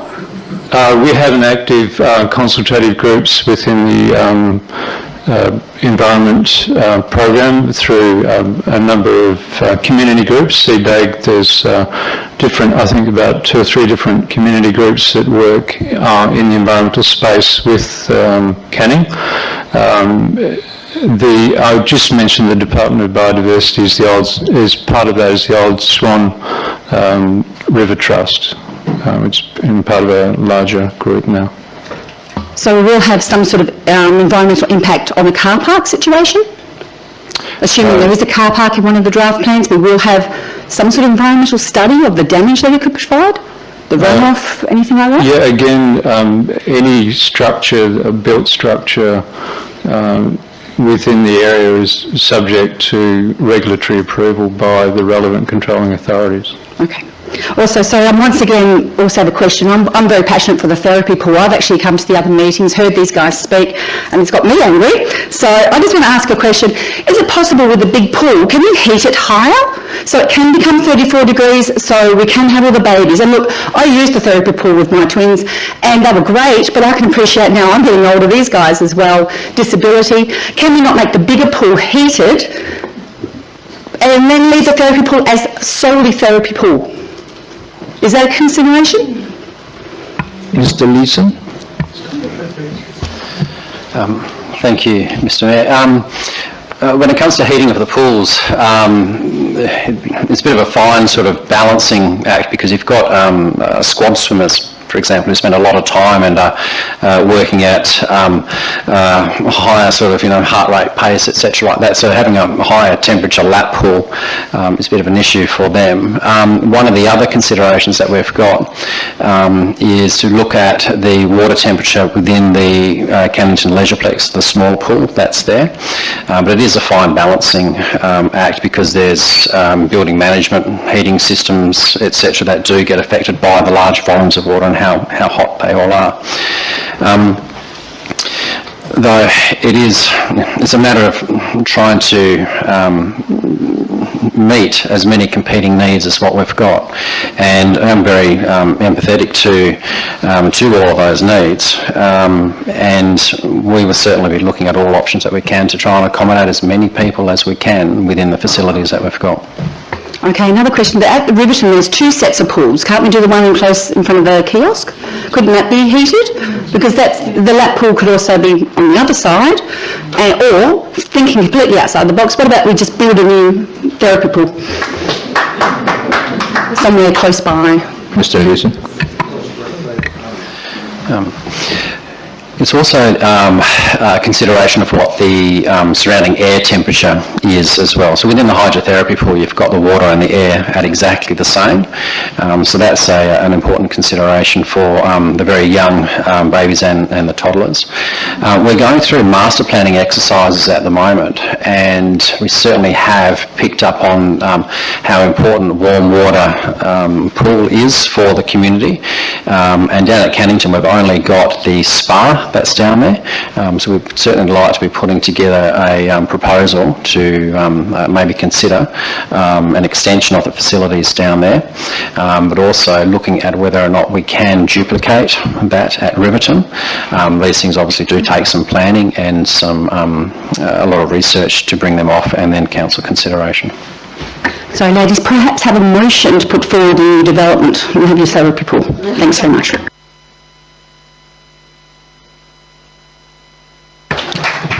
Is there any other question? All right, we now move on. Motion submitted in advance. A mover and seconder is required on any motion before it can be spoken or put to the vote. Motion have been received in advance from Miss Sean Mawson. Miss Mawson, can you come forward to the public microphone and state the motion you wish to move? Yes, my name's Sean Mawson from 86 Gibbs Street, East Cannington. I'm representing the Friends of Queen's Park Bushland. I wish to move the motion that the City of Canning provides adequate funding towards the implementation of the local biodiversity strategy.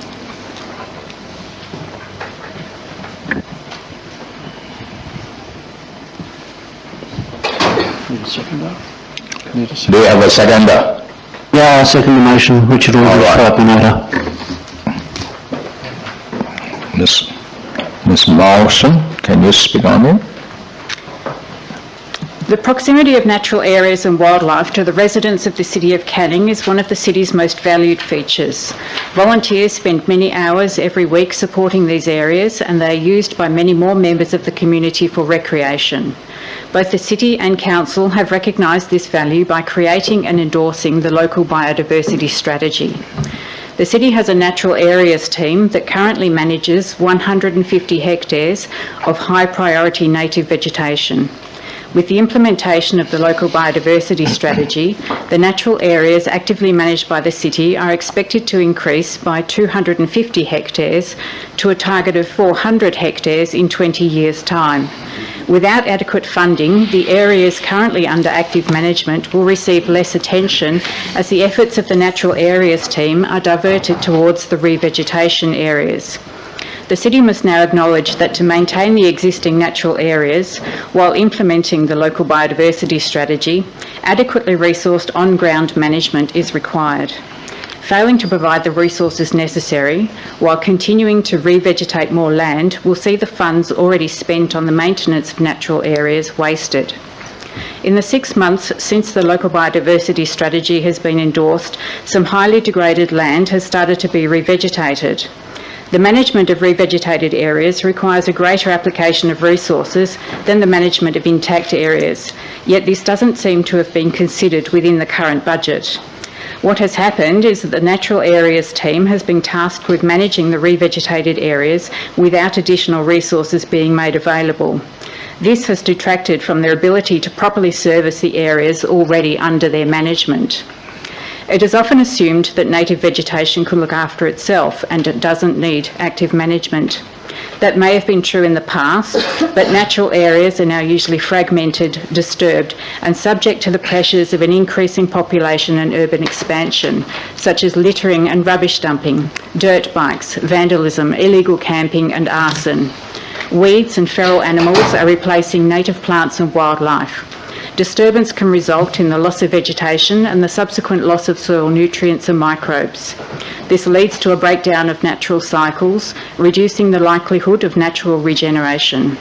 Shorter, drier winters and the heating effect of surrounding roads and buildings mean that seedlings that do germinate struggle to survive their first summer. Under these considerable and growing pressures, it is only with careful and sustained management that natural areas are able to continue their dual roles of supporting local biodiversity while being attractive places for community recreation. The local biodiversity strategy is not just about native fauna and flora in our city. Natural areas are used by the community for exercise, dog walking, relaxing, wildlife education and nature play, all of the things that are known to be good for us. Investing in the local biodiversity strategy is a direct investment in the physical and mental health and well-being of the community. I implore the City of Canning to provide adequate funding towards the implementation of the local biodiversity strategy while not detracting from the areas already under active management. This will see the City well placed to appropriately manage local natural areas that reduce threats to biodiversity while also providing inviting places for residents to recreate. I urge all of those present this evening to support the natural environment, the local biodiversity strategy and their community by supporting this motion.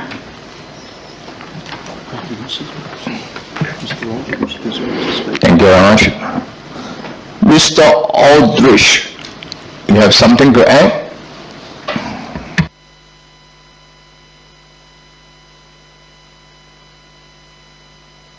We were now put this item to the vote by the show of hand. Those in favor? Everyone.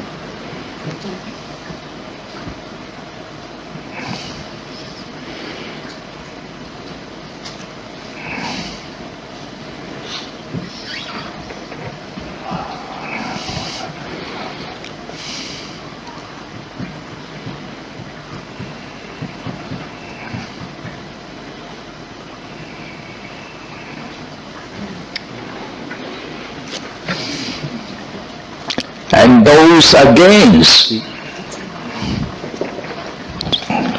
4-0. 4-0. 4-0. Those against is 0. I declare the vote 40 be carried. All right, we now move motion from the floor.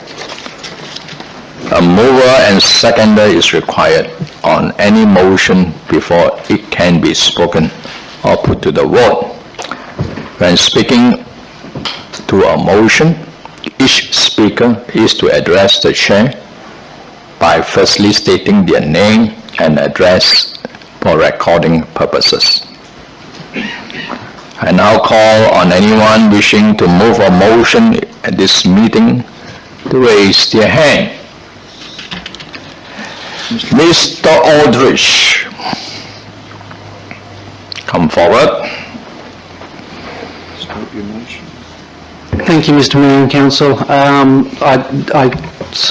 move that the City of Cooning contract an independent consultant to determine the parking requirements of a low-key sized cafe at Shelley Beach Park before the release of any draft master plans. Furthermore, I move that any draft master plans which show a cafe have these additional car parking places shown on the plans.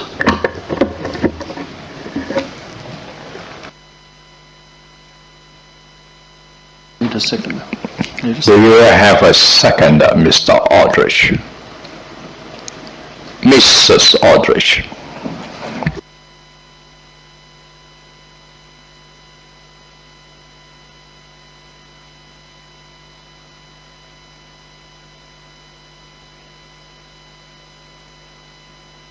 You can speak on the motion.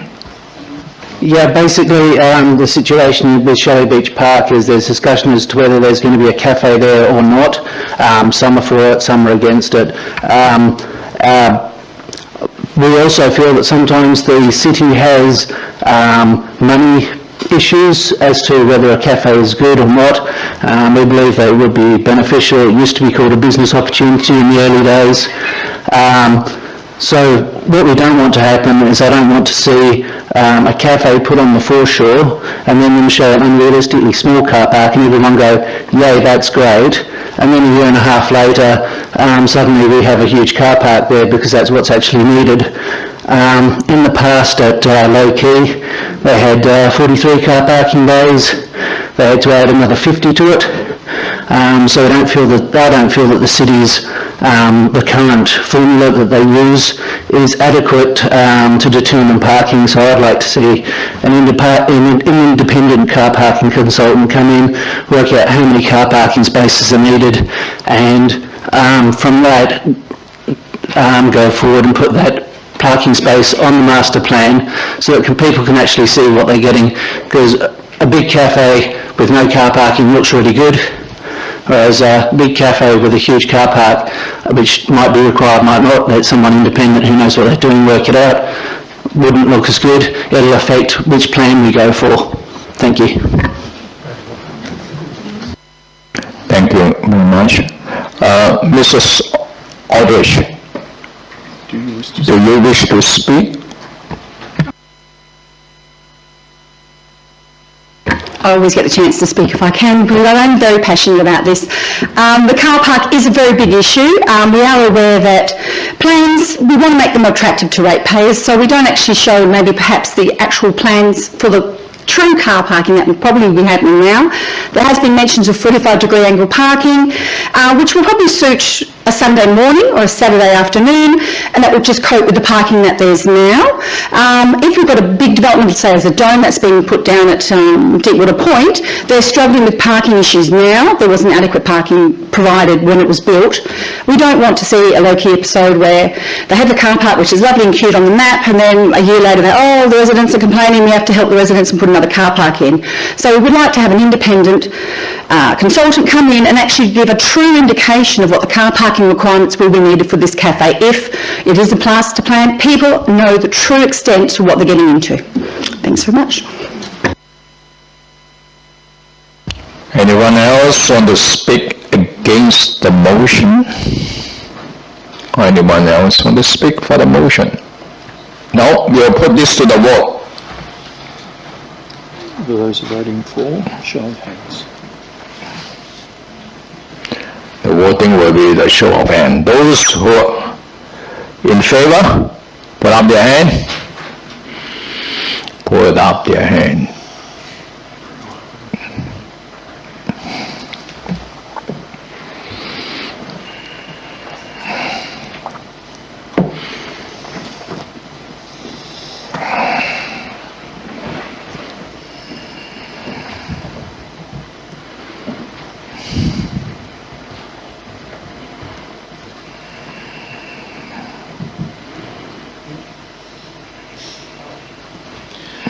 Or something, 30 or something. 38. Right, those voting against, Mr. Mayor? And those who are against it, put up their hand. 1, 2.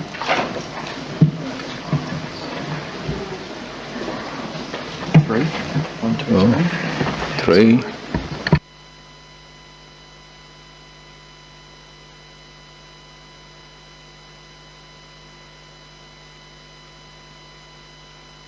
The motion is carried, 38-3. Is there any other motion? Mrs. Wee, yes, can you move a motion? Come.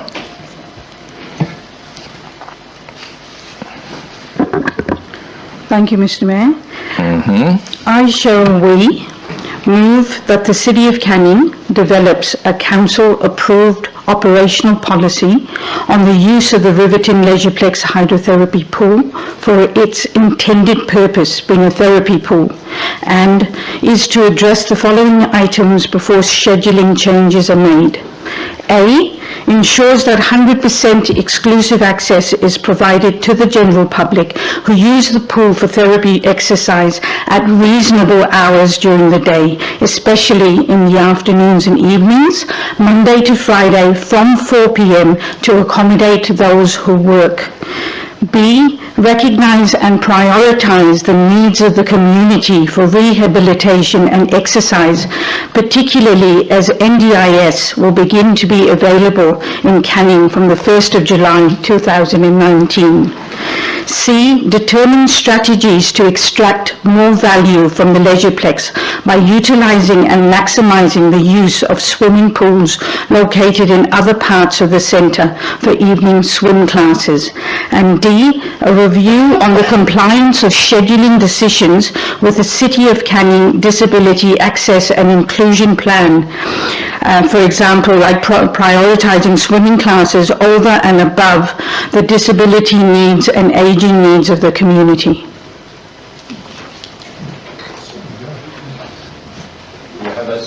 We have a seconder. Councillor, Mr. Brown, David Brown. I'm sorry, yes. Lila Petty, 472A Riverton Drive. Sorry. Can you please repeat? Lila Petty, 472A Riverton Drive East in Riverton. I second the motion. Sorry, can we trouble you to spell your surname? Thank you. P-E-T-T-Y.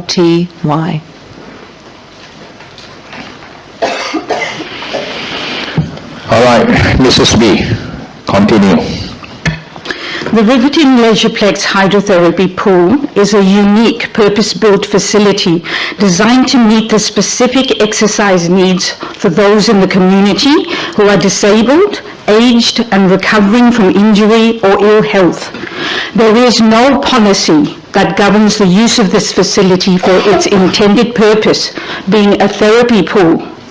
As such, baby and toddler swim classes have increasingly been programmed into the hydrotherapy pool at prime times for 7 days a week, effectively excluding customers who utilize the pool for therapy purposes.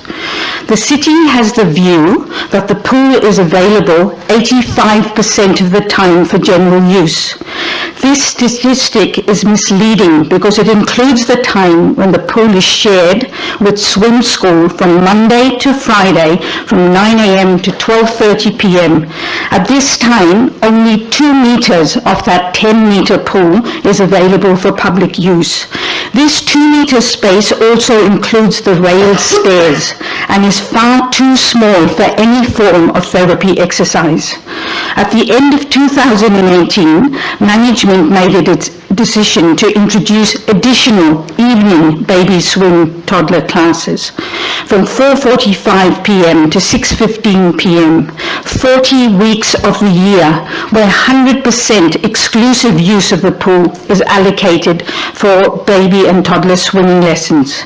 This is totally unreasonable and frustrating because it means that customers with specialized needs who come to the pool at this time are either left with no alternative pool facility available to meet their specific needs, or are expected to come after 6:15 p.m. and stay for what may be up to 2 hours past 8 p.m. This is not good for anyone in having to go home late, prepare meals and have dinner with families, particularly after work. With this single decision, management have disregarded the many appeals from customers who are desperate to use the pool to regain their health and well-being. The city's own statistics state that there are approximately 18,000 people living with a disability within the city's boundaries. This does not include the many non-City of Canning customers who also make use of this pool due to a lack of facilities in their own areas. In particular, I want to speak for such a customer who is living with a permanent degenerative disease and who will be severely compromised. This person has absolutely no chance to attend the pool before 9 a.m. due to work commitments or after 6:15 p.m. given the required presence of a physiotherapist who only works until 5:30 p.m.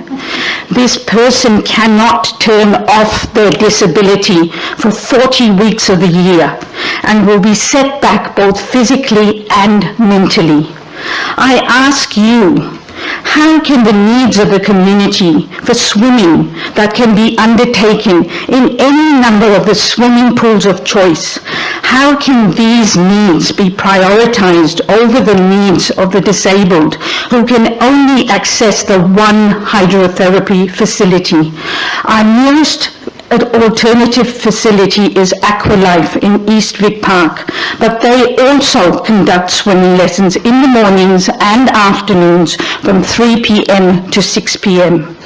A petition raising our issues was lodged and accepted at the OCM on the 20th of November 2018 without any outcome. It's easy to dismiss our request as an operational issue. I ask you to consider, is it really so, or is this due to a lack of an established policy that has allowed this operational issue to occur? I'd like to acknowledge the support and encouragement received from the community, including tonight, from the 303 people who signed our petition, the Canning Advisory Group, and also from councillors. All we are asking for as a marginalised group in the community is to be shown some level of compassion and empathy by the management of the Riverton Leisureplex. in scheduling a fairer allocation of the hydrotherapy pool to give us a fighting chance of regaining our health and well-being. This evening I heard about the city being a welcoming and inclusive community, and that's what I'm talking about. And injustice is occurring, and we are asking for your help in supporting our motion this evening. Thank you.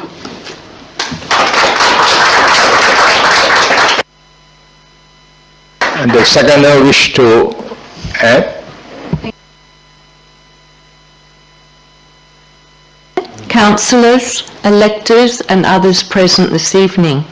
I would like to speak on behalf of myself and other therapy pool users in support of Cheryl Wee's motion. I first attended the therapy pool in 2005. For several years I've attended 4 evenings a week from 5 o'clock till 7 p.m. after work. We are not against baby and toddler swim classes. We are fully aware of the advantages of all children learning to swim in a country surrounded by water. Many therapy pool users, and indeed others present here tonight, have attended swim classes with their children or their grandchildren who have successfully learnt to swim in one of the other pools at Riverton Leisureplex in the past. I personally learnt to swim in the cold water of the Margaret River in the southwest. I am not suffering. Babies and toddlers are not able to use the therapy pool steps, the seated area, the rails, graduation of shallow or deep water, or the hoist. These are all vital to us and could be of benefit to other community members suffering ill health.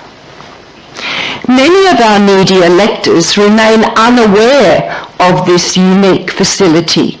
Unlike me, I was lucky because I attended first with a physiotherapist who's advised continuity of a regular and appropriate exercise program to recover from injury and maintain strength and flexibility in supporting muscles as I age. My recovery was assisted by progression from the steps only to the seat, the rails, the shallow and then the deep water where I now work out. I cannot work my wrist or my knee in the walking pool as Mr. Leeson suggested I go.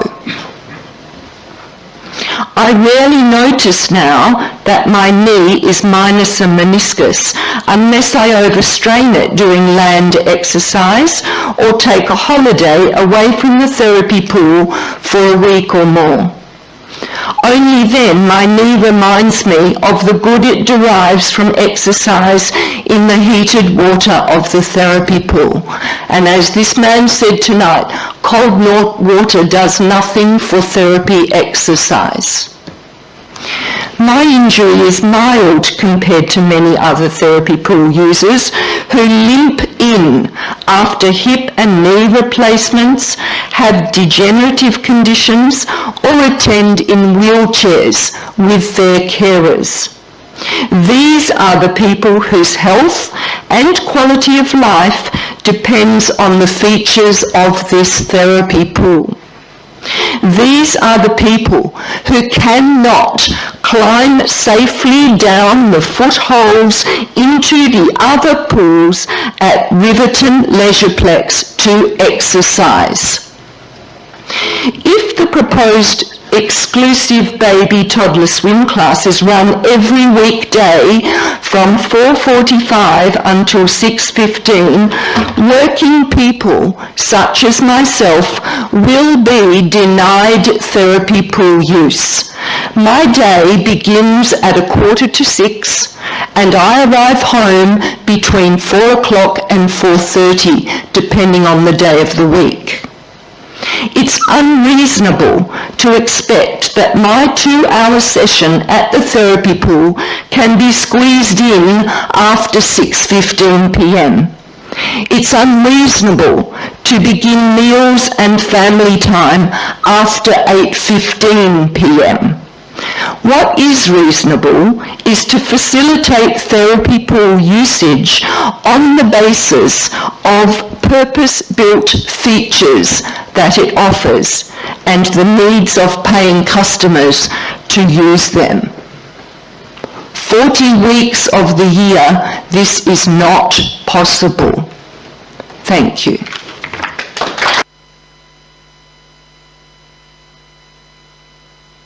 Anyone else want to speak against it? All right, we will now put this to the vote. Show of hands. Show of hand. Voting for. Those voting for.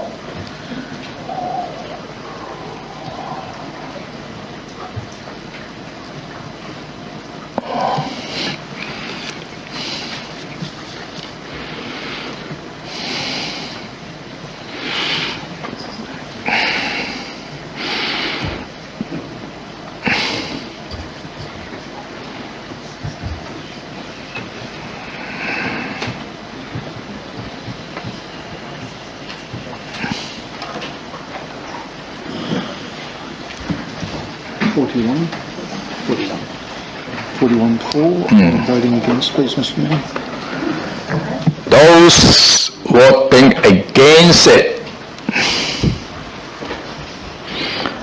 All right, 0. I now declare the vote 41 carried.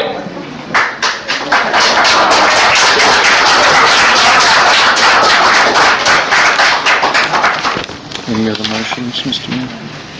Is there any other motion? All right. Thank you all very much and good evening. There will be no further business. I now declare the meeting closed at 8:30. Thank you, Karen, but no.